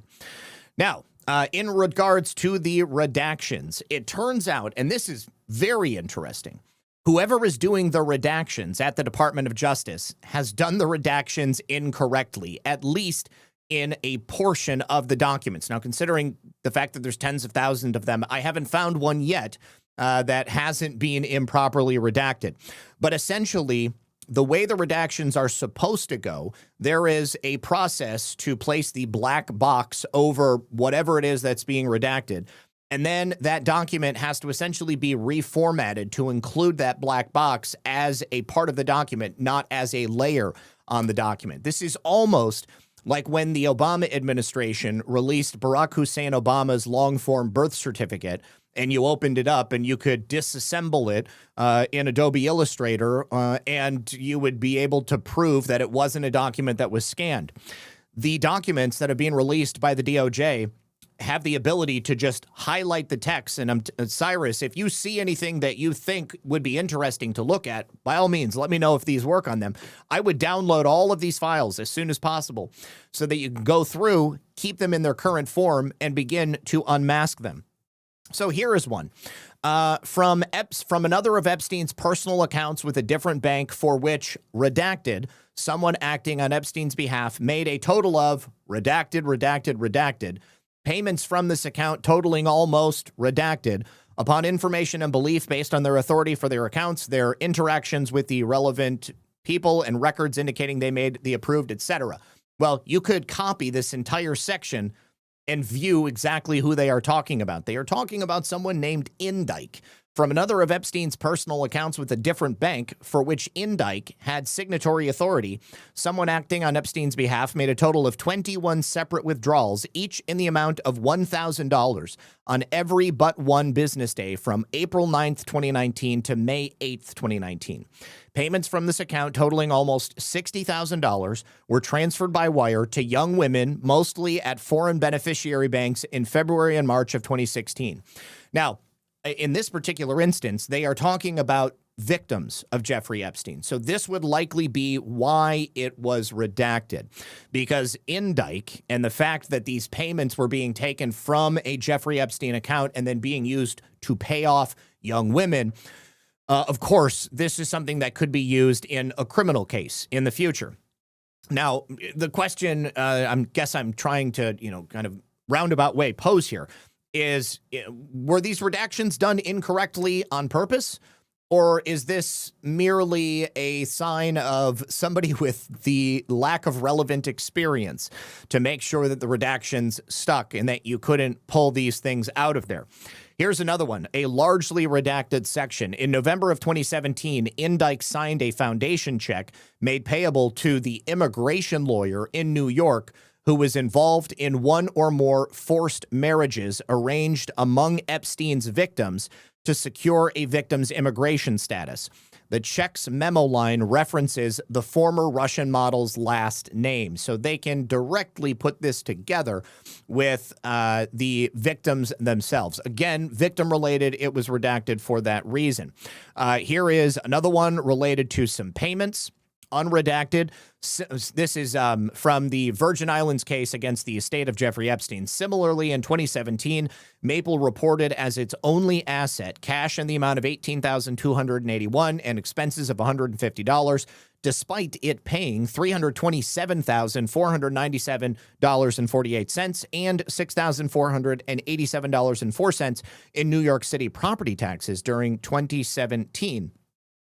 And then you have a huge section right here where someone had suggested that you go through all of the Epstein documents and search for President Trump's name. And then when you do, in this particular release, you can find every instance of President Trump and his name coming up. Now, of course, we knew President Trump was in here, and it is a bunch of kind of just like random associations. There is nothing in these documents to suggest that President Trump had truly done something inappropriate. Now, real quick, these are just some, a couple of new photographs, a couple of old photographs from the photo dump that came out. This would be inside the temple on the island. We've seen this from a different angle. James O'Keefe had released some photographs from inside here. This appears to have just a little bit more stuff in it. This is one of those bathhouses in Syria, in Aleppo, which appears to be the design influence for the temple. You've also got a pretty beautiful mural, which appears to be of astrological symbol representations and the path of either the sun or the earth through the night. So that would have to be the sun or the moon, maybe through the sky. Constellations. And then here you have that bed, which was inside the temple, and there are 3 mattresses which are stacked up on it. But nothing really revelational in here. But this one in particular has to do with Bill Clinton, and it does appear to be pretty stunning. Optisi says redactions for sure seem on purpose. Seems like the perfect troll move like Trump likes to do, especially knowing how he was one of the main people calling out Barry's birth certificate. Yeah, you know what? Yeah, okay. when you put it like that, it does seem more likely that that's why it's happening. All right, so a victim of Jeffrey Epstein, a woman only identified as Jane Doe. She says she tried to flee Epstein's residence, but was warned outside by another girl to be careful. She said that Mr. Epstein knew a lot of powerful people, including Bill Clinton, and that if I didn't do what Mr. Epstein wanted, I would not be able to have any job in the industry. She had brought Victoria's Secret lingerie thinking she was attending an audition, but instead, she said it seemed like a casting call for prostitution. I felt like I was in hell. Now, this woman was represented by Gloria Allred, and that's how this tip was sent to the FBI. Clearly, no charges or anything else came as a result of this. It doesn't seem like this was anything other than a threat that she received. But she continues, at that point, I ran out the door again and figured out how to get the hell out of there.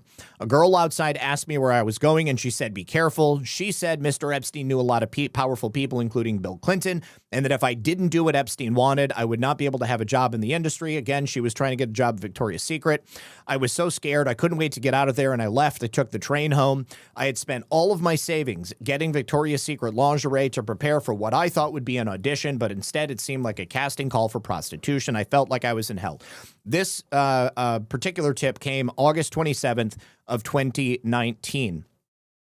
Here is another one. This one is a lot more disturbing.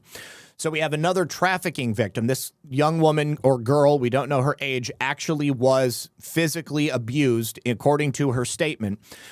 She describes being blindfolded and taken to an underground site where she and other girls were held in horse stall-like cells to be viewed by Jeffrey Epstein and groups of men.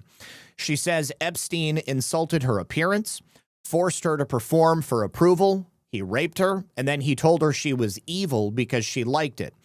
Girls who performed well enough were sent upstairs or lined up for men.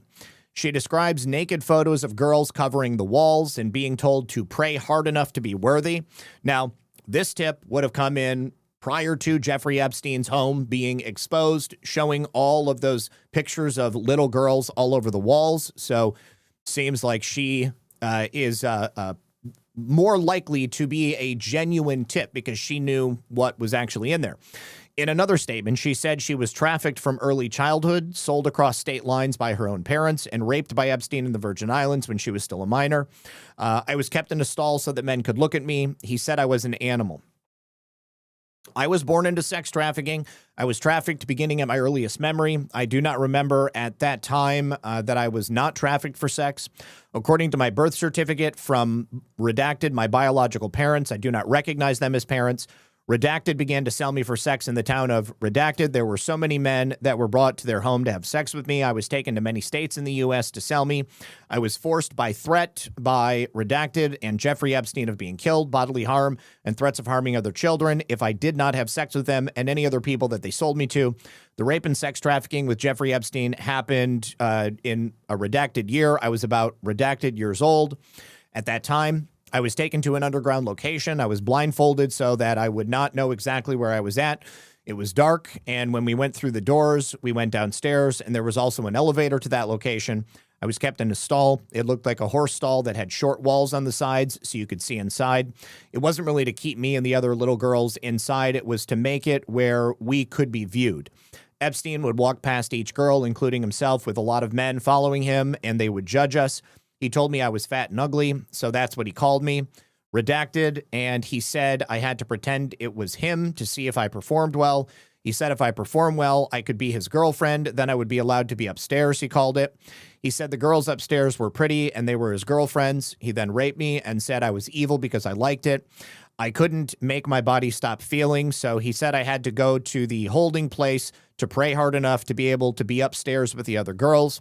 There were a lot of pictures of girls naked all over the walls. I had to pray hard to be like them, he said. The girl said he said performed well enough, went with the line of all of the men, and they left. Redacted, in the Virgin Islands, I was blank redacted. They stopped there. I was 17 years old. Redacted, was blindfolded and taken to an underground location. It had steps that went down. I was raped by Epstein. Then there were other men that raped me. I was kept in a stall so that the men could look at me. He said I was an animal and that he was perfect. If I had sex with him, that I wouldn't be such an animal. Redacted, he said I wanted to be raped because I wanted to be more like him. So obviously very disturbing. Sue A. Grant says, thank you so much for all your hard work throughout the years. I hope that you and Lisa will enjoy some well-deserved time off over the holidays. Thank you so much. Really appreciate that. $100 rant. Really, really generous. Thank you, thank you, thank you. Merry Christmas. All right. So, but again, just because this is in the FBI files does not necessarily mean that everything we're reading happened. Okay. Because there are some reports in here that are likely to not be legitimate. Now, I'm not casting any aspersions on that particular survivor's story. All I'm saying is that it is merely the account of someone who claims to be a survivor of Jeffrey Epstein. We're going to hold off on that one. But as an example, right here, this is a perfect example of something that I think holds absolutely no merit, but it's in the release. And it's from Jeffrey Epstein's brother, Mark. All right. Now, in addition to the FBI saying that they got a ton of tips about President Trump right before the 2020 election, it appears that the same thing happened again in 2023. So in 2023, after President Trump had announced that he was running for president, obviously, and the lawfare cases were going against him, Mark Epstein reaches out to the FBI and he said he has a tip. I have reason to believe my brother was killed because he was about to name names, and I believe President Trump authorized his murder. Okay. Obviously, I do not think that President Trump had Jeffrey Epstein murdered. If that were the case, then why have the DOJ arrest him and then begin a case against him? It simply does not compute. Now, Mark Epstein has gone on record on a number of podcasts and said that he thinks President Trump murdered his brother. But Jeffrey Epstein's own attorney has also come forward and said, I asked Jeffrey if he had anything on Trump, because if you did, we can probably get you out. And Epstein said, I don't have anything. Okay. Might talk a big game, but Jeffrey Epstein had nothing on Trump because President Trump, unlike all of these other people in Washington, D.C., is not blackmailable. President Trump has integrity, unlike all of these other POSs that make up the Washington, D.C. sewer. Now, this one is perhaps the most bombshell of information to come out in this latest release. What we find is an update on the Epstein case from the summer of 2019, where the DOJ is discussing 10 co-conspirators that were being investigated related to Jeffrey Epstein and Ghislaine Maxwell. Now, none of them have been charged. This is also interesting because it flies directly in the face of what Kash Patel had said previously, that the FBI had nothing and the DOJ had nothing to allow them to investigate or to charge anybody who could potentially have been involved with Jeffrey and Ghislaine. Now, in this email, they specifically discuss at least one person that we can identify. Of the 10 co-conspirators, 3 have been located in Florida. They were actually served grand jury subpoenas. As a result of the Epstein Files Transparency Act, we should have access to that grand jury material, unless that grand jury material is now once again being used to bring charges against those people. But we need to ask that question, and I hope that this is something that we get some information on. You have another one in Boston. You have another one in New York. You have another one in Connecticut. Those people were also located and they were served with subpoenas. 4 out of the 10 are outstanding with attempts having been made, which means that the FBI and the DOJ were unable to actually make contact with them. But one of them is a wealthy businessman in Ohio. That's Les Wexner. That's Les Wexner, okay? Obviously, Les Wexner has deep-seated, long-standing, multi-decade ties to Jeffrey Epstein. He appears to have given Jeffrey Epstein much of what he needed to get started in his sex trafficking business. A lead is being sent to CV. The remaining 3 are currently out of pocket. Haven't gotten in touch with them. The team, 8 SAs, TFOs, 2 AUSAs, special agents. I don't know what TFO means. If anybody knows what TFO means, you can tell me in the chat. Are flying out tomorrow to various locations in Florida to interview approximately 25 victims. The 1-800-CALL FBI line is up and running. We have received approximately 45 calls, which we were in the process of vetting out. Let me know if you need anything else. And then a reply comes, Assistant Special ASC, I don't know what ASC means, is requesting, or maybe that's ASAC, a special assistant special agent in charge maybe, is requesting an update on the 10 co-conspirators by close of business today. Can you tell us how many successfully have been located, interviewed, and served with grand jury subpoenas? I believe the breakdown was 5 in New York, 1 in North Carolina, 1 in Boston, 3 in Florida. So at least 10 co-conspirators that we know about that have, to varying degrees, been served subpoenas. They may have been served subpoenas by this time. But again, anything related to an open investigation is going to be redacted in these files or anything else that they put out. Now, here is another one of those attempts to seed the narrative with an insinuation about President Trump. So this one was sent by Maureen Comey's office, the assistant U.S. attorney in the Southern District of New York. I wouldn't be surprised if this wasn't Maureen Comey herself. For your situational awareness, this was sent on January 20th, January 8th of 2020. Just as President Trump was about to leave the White House 2 days after January 6th, where they were already lining up their lawfare cases against him. For your situational awareness, wanted to let you know that the flight records we received yesterday reflect that Donald Trump traveled on Epstein's private jet many more times than previously has been reported or that we were aware, including during the period we would expect to charge in a Maxwell case. In particular, he is listed as a passenger on at least 8 flights between 1993 and 1996, many years before Jeffrey Epstein was ever publicly known as a pedophile, prior to him having been kicked out for good from Mar-a-Lago. And these flights were already known. There is nothing new about this, including at least 4 flights on which Maxwell was also present. He is listed as having traveled with, among others, and at various times, Marla Maples, who was his wife at the time, his daughter Tiffany, and his son Eric. This was already known. On one flight in 93, he and Epstein are the only 2 passengers. On another, the only 3 are Epstein, Trump, and then 20-year-old, this may be Nadia Marcinkova, who was Jeffrey Epstein's Ukrainian pilot that he had, of course, trafficked from Eastern Europe. Don't know specifically. On 2 other flights, 2 of the passengers, respectively, were women who would be possible witnesses in a Maxwell case. We've just finished reviewing the full records, more than 100 pages of very small script, and I don't want this to be a surprise to anyone down the road. But of course, this did not go anywhere, because if it had anywhere to go, they were already gearing up as many lawfare cases against President Trump as possible. They didn't have anything here. There was nothing to investigate. President Trump had done nothing with Jeffrey Epstein. Now, here is another one, which was included in the files. This is a tip from a person who allegedly claims that they had a tip about Donald Trump raping a Jane Doe in Oklahoma, and then later she showed up dead with her head blown off, stating that the police said this was not a suicide. He also claims to know who John Doe number 2 is in the Oklahoma City bombing. He says that it's somebody named W. Nichols who was upset with Hillary Clinton because she fired him. That's not who John Doe number 2 was, so I already discounted this out of hand.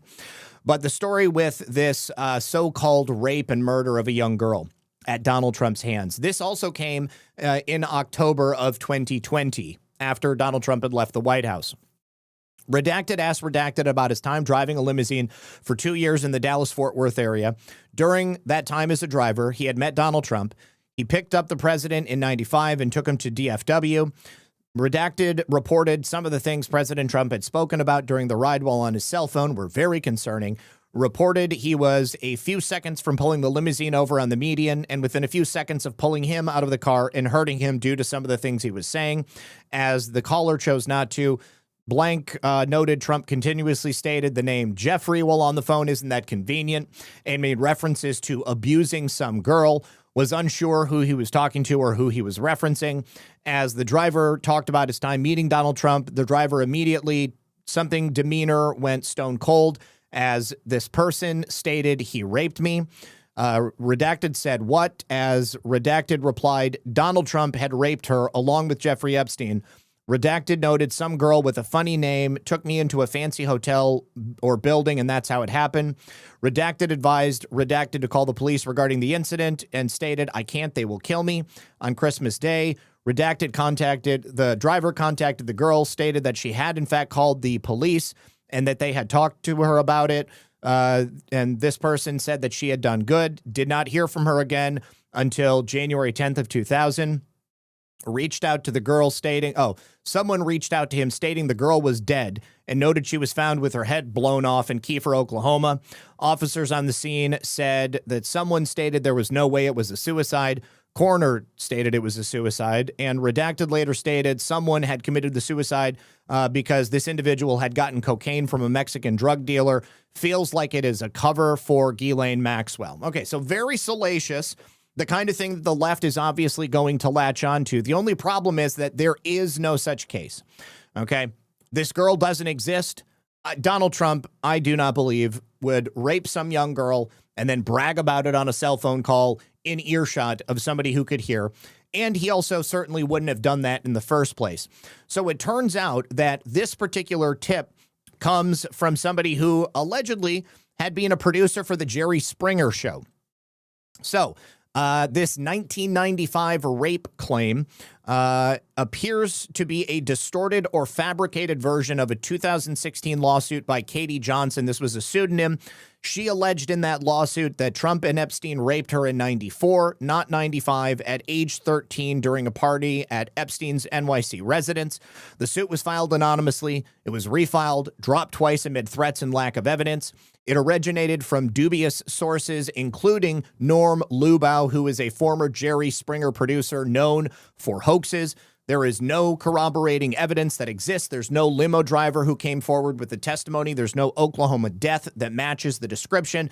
And the only mention of it in the Epstein files is this reporting of it, which was sent to the FBI after President Trump left the White House. It's a total fiction. It's a total fabrication.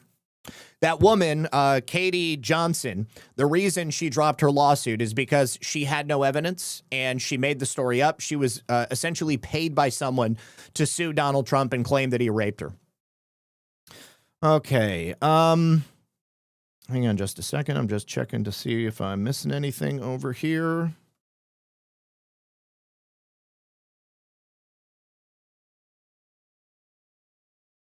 Okay.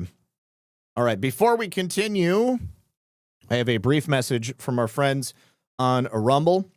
You guys, if you haven't tried 1775 coffee, there's still an opportunity. You can get one of those starter kits, and in that starter kit, you're going to get not only their bold dark roast, their smooth medium roast, but you're also going to get their Vitality Mushroom Coffee, which gives you clean energy and laser focus without the crash. It's all single origin, small batch, toxin and mold free, the highest quality beans you're ever going to try. You're also going to get the free gold spoon clip, the very strong frother, and a black 1775 tumbler. It's $170 worth of coffee and gear, and it's all yours for $99. This is for the people who have been watching 1775 blow up on Rumble and wonder if it's actually worth it. It truly is, and to find out for yourself, head on over to 1775coffee.com/studio and grab one of those starter kits before they're gone. Bold beans, clean fuel, and a morning routine that stands for something just like Rumble does. You can also use that QR code that you see on screen. All right. And also, thank you very much. Oh, wow, gosh. More gold pills over on Pilled. Shanjo dropping 1, 2, 3, 4, 5, 6 cookies. Thank you so much, sir. Jeff Finiak says, a big fan, Zach. You're the best from Alaska. Awesome, dude. Thank you so much, Jeff, and stay warm. Trump1 says, do you follow ICE on social media? They're hilarious. Yes, I do. Yes, I do. I don't see everything that they post, but I do like seeing them. Thank you also to Shanjo for 2 more cookies. Filter Dog, who says, I like how you lighten the news with voice imitations. Thank you very much, Filter. I appreciate you. Shanjo, thank you for the cookie. Red Gun, thank you for the can. Filter Dog also says, RP78 always brings the sauce. That's right. I want to do service here in this job. I want to be able to make sure that you guys leave with something that is going to enlighten and inform you. Filter Dog also says, Julian Assange asked why WikiLeaks never put anything out about Trump. He said there wasn't anything. He's one of the cleanest people. Yes, that is a great clip, and I probably should have grabbed it in relation to the conversation today, but thank you for bringing it up. Shanjo, also, thank you for the cookie, bro. Appreciate you. All right, now, we have another report, an FBI intake document. This is from July of 2020, and it has another shocking allegation from a woman who says that she was also trafficked as a child in the UK, and then she was taken to these ritualistic sex abuse parties that were taking place in the Jeffrey Epstein network. Now, she says between the ages of 6 and 8, she was drugged by her own father. She was driven to a private estate in Surrey in the UK, and while she was there, she was actually hit by a dark blue car that was driven by Prince Andrew. The impact caused permanent injuries to her ribs, her hip, and her leg, and she says she woke up to Prince Andrew standing over her. She also claims that she was taken to another house, later identified as Frogmore Cottage, and while she was at this house, she was restrained. She was tortured with electric shocks by Ghislaine, and a group of men watched her being tortured. She says Maxwell also beat her with a broom, broke her nose, and told her that she deserved to die. Now, medical records are mentioned in the report, but the victim says she was only taken to the hospital after a rugby match to cover the real cause of her injuries. Now, that is it, you know, just another unsubstantiated report, but nonetheless disturbing and part of this release. All right. Now, we also have a little bit more information about President Trump's. Oh, Kitsko. Hey, I hope you saw that I said thank you for the Christmas gift. Thank you, Kitsko, for also dropping those memberships for the people over there on Rumble. And hold on, I got to tie my shoe.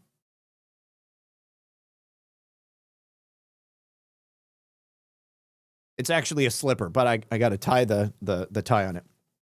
All right, so that announcement from yesterday on the Trump-class battleship that was announced. So this is going to be the fastest, the biggest, and 100 times more powerful than any battleship not only built by the United States, but built by anybody in the world. He referenced the historic ships that the United States has built in the past, the Iowa, the Missouri, the Wisconsin, and the Alabama.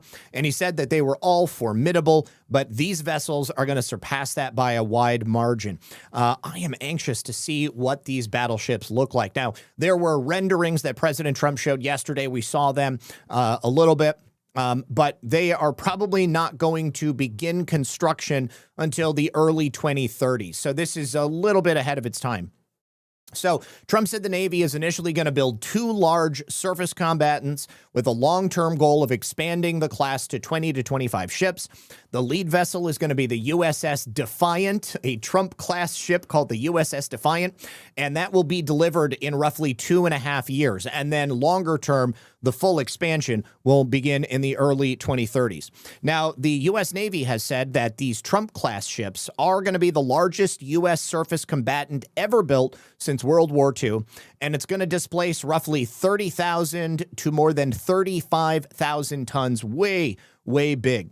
They're also intended to function as heavily armed offensive platforms. They're going to be capable of operating independently alongside carrier strike groups, or as the command and control hub of a surface action group. And the Navy descriptions emphasize long-range strikes, fleet coordination, air and missile defense, surface warfare, anti-submarine operations. President Trump said that they're going to have a whole bunch of very interesting weapons, things like directed energy weapons, rail guns, nuclear-capable sea-launched cruise missiles. It's going to be totally wild. He said something about lasers that are just going to take out ships that we want to get rid of if we are in a battle.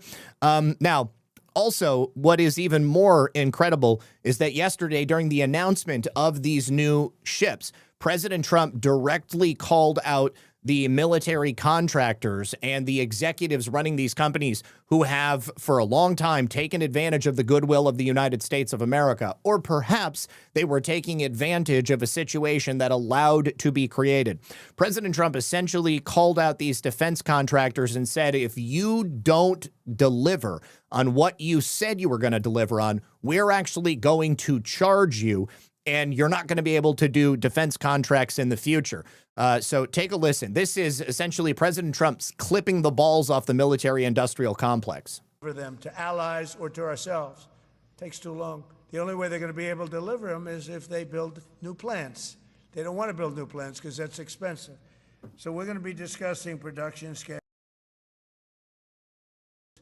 We're going to be discussing CapEx spending.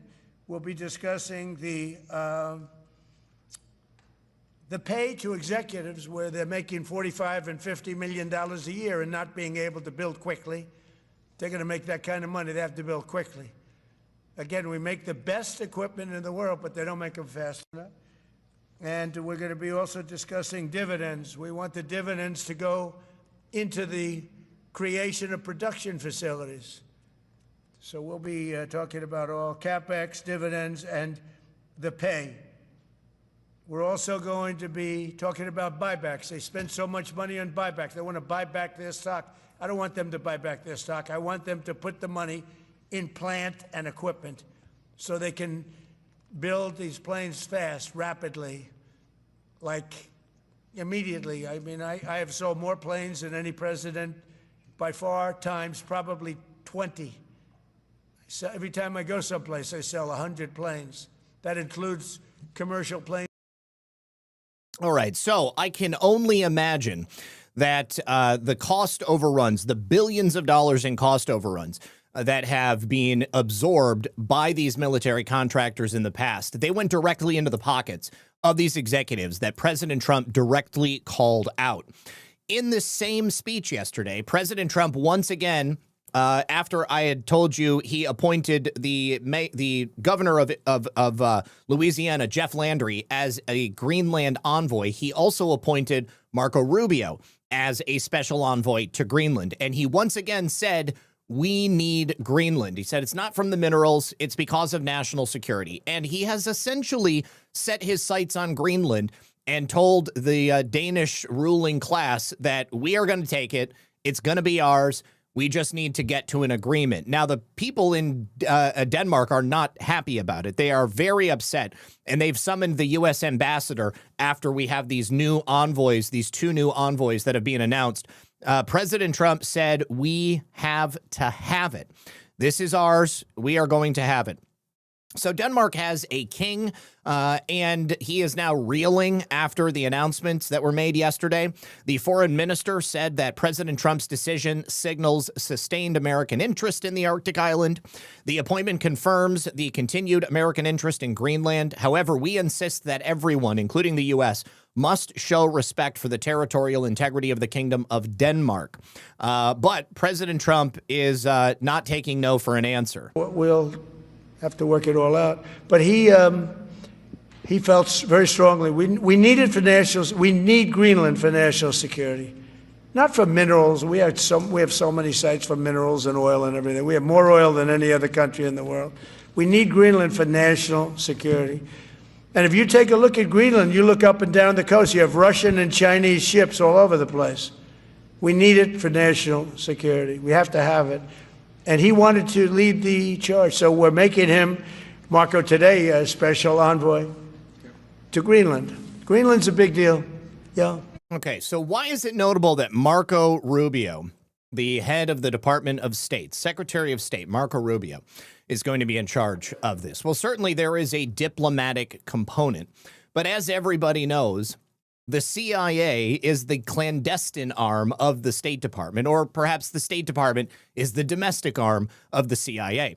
There has been a major reshuffling in the intel apparatus that is controlled by the United States of America. And Denmark is not necessarily squeaky clean. The royal family of Denmark, I would imagine, they've got a fair number of skeletons in their closet. So this could signal that the United States is now taking a different approach to the negotiations to convince the royal family of Denmark to give us Greenland. Likely, we are not going to learn about that publicly. But for all that Denmark has said about their disinterest in handing Greenland over to us, if after the appointment of Marco Rubio to this position to make it happen, it does happen, I'm going to be willing to bet that there was a certain level of strong arming that happened behind the scenes. So keep your eyes on Greenland. I think that we are going to be into that as soon as possible. Now, we've also had an announcement come out of Minnesota. A group of roughly 100 local mayors have sent a letter to the state government, Tim Walz's administration, because they are totally freaking out about the amount of fraud that is being discovered, and more specifically, how it's impacting their local communities. They're not happy because they can't budget. They don't know how much money they're going to be getting from the state government, and they don't know what the final tally is going to be or what the ultimate implications are. So they have written this letter, and they said that they have major concerns with the state's fiscal policies, and their cities and residents are being impacted. They have been forced to raise taxes on residents. There was an $18 billion surplus. They projected a $2.9 to $3 billion deficit very shortly. And they are demanding that Tim Walz do something about this, just as the federal government is. But so far, he's been impotent on the issue. Fraud, unchecked spending, and inconsistent fiscal management in St. Paul have trickled down to our cities, reducing our capacity to plan responsibly, maintain infrastructure, hire and retain employees, and sustain core values without burdening local taxpayers. Cities across the state are now facing workforce shortages, maybe because the Somalis aren't showing up. Slowed business investment, rising operational and construction costs, and families choosing to leave Minnesota altogether. There is a growing disconnect between state-level fiscal decisions and the strain they place on the cities we lead. When the state expands programs or shifts responsibilities without stable funding, it is our residents, families, seniors, businesses, and workers who ultimately bear the cost. So everybody is feeling the pinch of the Somali fraud. Now, this is a new announcement. The DOJ and the Department of Labor has sent a strike force, a strike team, which is a special investigative unit, to Minnesota to determine the level of fraud taking place in the unemployment sector, which is a number that we haven't had given to us yet. Digging deeper tonight into what's being termed a targeted review of potential fraud in Minnesota's unemployment insurance program. It's the latest federal probe into allegations of financial wrongdoing, this one by the U.S. Department of Labor. The Secretary of Labor, writing in a letter sent to the Minnesota Department of Employment and Economic Development, quote, "I am appalled at what we are hearing about potential fraud coming from numerous benefits programs in Minnesota. If there has been any related abuse of our UI systems, it will not be tolerated," end quote. UI, by the way, is a reference to unemployment insurance. The Labor Secretary says the department's Chicago regional office has started a review of its benefit payment control operations to ensure no fraud is identified in unemployment. What do you want to bet? The amount of fraud in unemployment is the same, if not worse, as the level of fraud we're seeing in everything else in Minnesota. I guarantee you there is not a single sector where money could be sucked out by these Somali fraudsters that has not been infiltrated. Now, Lori Chavez DeReimer, who is the Secretary of Labor, also spoke directly about what we should be able to expect from this strike team as they make their way into Minnesota. You sent a team from the Labor Department to investigate. What's this about fraud tourists? Well, unemployment insurance fraud is something that the American people don't deserve. You know, the unemployment insurance fund is to be whole for one specific reason, and that's to bridge the gap between when people lose their job at no fault of their own, that they can find a new job, and it's to bridge that gap. When you steal hundreds of millions of dollars from the American taxpayer, we need to find out what is happening. So I did send a letter. The Department of Labor, through the Employment and Training Administration, sent a letter to Minnesotans to say, we want to know what is happening. So please produce those reports. So we're going to send in a UI strike team to find out exactly what's happening on the ground. We will not tolerate fraud under this administration. Was there this fraud tourism? I'm interested in that. I'm told there were Somalis loading up suitcases with dollars and flying to Africa to deliver it. Is that accurate? Yeah, that's exactly what we want to find out. And those are the reports that we're demanding by the 1st of January. So when that UI strike team goes in, we can do that full investigation and report to the American people. All right. I look forward to seeing just how bad it is. Now, also in line with the Minnesota fraud situation, James Comer has now summoned Minnesota officials for testimony in this House probe as they continue to dig deeper into the various levels of fraud in all of these departments throughout the Minnesota state government, widening their probe into the widespread allegations. Now, the letters to come and appear were sent to 7 current and former Minnesota state officials. Comer has also sent a number of letters to Attorney General Pam Bondi. The Committee on Oversight and Government Reform is investigating reports of widespread fraud. As the Director of Nutrition Program Services and in your previous roles as the Assistant Director of Nutrition Program Services and Supervisor of Business Operations and Support Services for the Minnesota Department of Education. This person was all over the place. You have information that will assist the committee's investigation. This was sent to Emily Honer, current Director of Nutrition Program Services. So every single one of these people are going to be required to go on record to testify about what they know. I think it's highly notable that they've already spoken to the whistleblowers prior to getting the testimony of current and former public officials. Now, Nick Shirley went to Minnesota, and he was able to track down one of these so-called daycares, which has been receiving millions of dollars from the state government of Minnesota. This one in particular, he was able to track down nearly $2 million, $1.9 million in tax-exempt funding for the year of 2025 alone.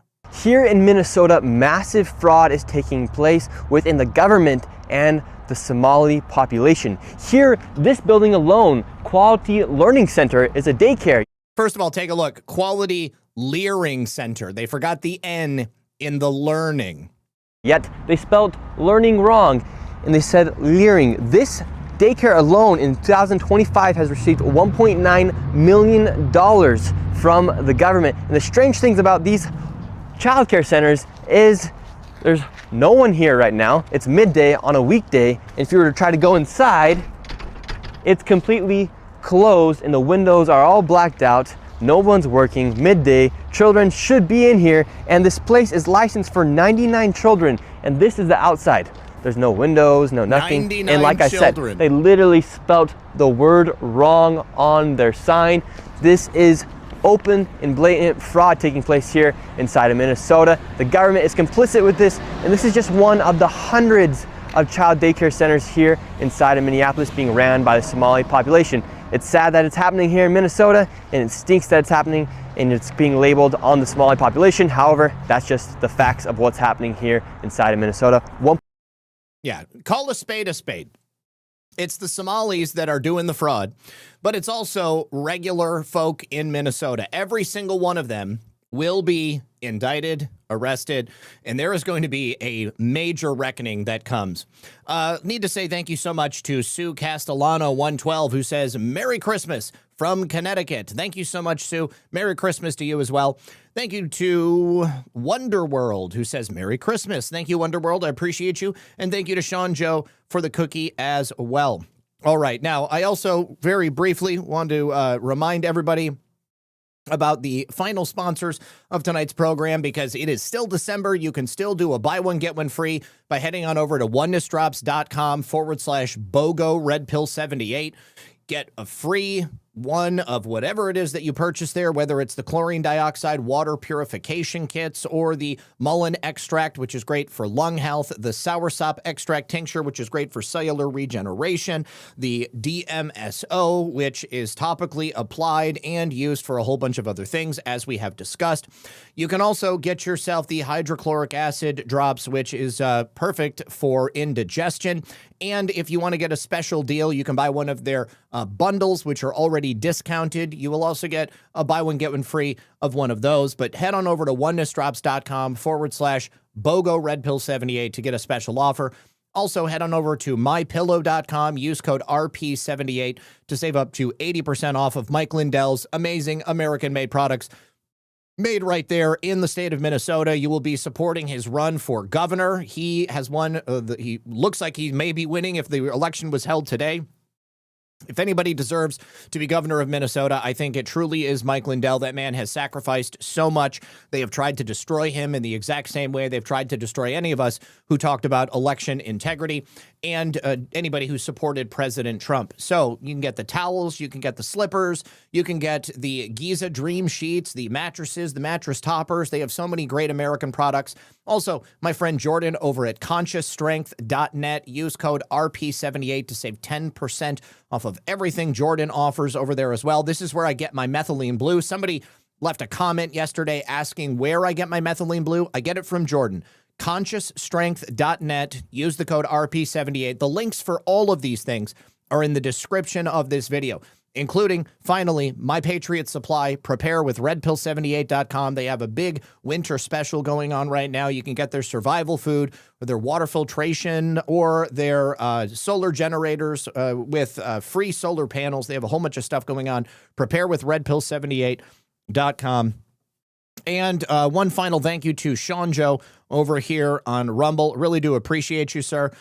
And one final message from our friends over here on Rumble before we close out for the night. Lisa has some kind of an ear infection. I got to go make sure that she's doing okay and that she doesn't need anything additional from me. But for those of you on Rumble, you have probably noticed that Rumble is growing fast. It's not slowing down. They're building a real alternative to big tech that is going to put creators first and actually protect free speech.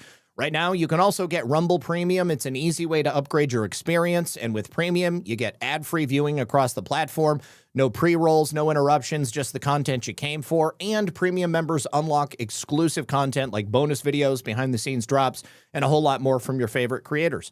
Right now, Rumble is offering $10 off an annual subscription. And to take advantage of it, you just go to rumble.com/premium and use the code STUDIO when you check out. Once again, that's rumble.com/premium with the promo code STUDIO, and you will have no ads on Rumble, more freedom, and content you actually care about. That's the deal. Plus, of course, you will be supporting this platform for helping to support us. Let's see. Nothing else that I am missing over here. I want to wish everybody a very Merry Christmas and tell you that I will be looking forward to coming back after the holiday. And then also this weekend, I am going to be playing video games. I'm trying to get John to come play some video games with me. So if you want to see us streaming, that'll be on Sunday. But other than that, I love you. Merry Christmas. Christ is King. He is risen, and he is being born metaphorically right now. So let's see. We're going to pass out these gold pills. I'm also going to set you guys up with a raid. Ooh, that's the wrong button. Hold on. Let me close out of that and set the raid. Let's see who is live right now. We'll send you over to my my fam over here. All right. Hope you guys have a great night. Merry Christmas. Good luck and God bless. Oh, one final thank you. ZBM says Merry Christmas, Red Pill 78 and family. Merry Christmas to you as well, my friend. All right, you guys. Peace.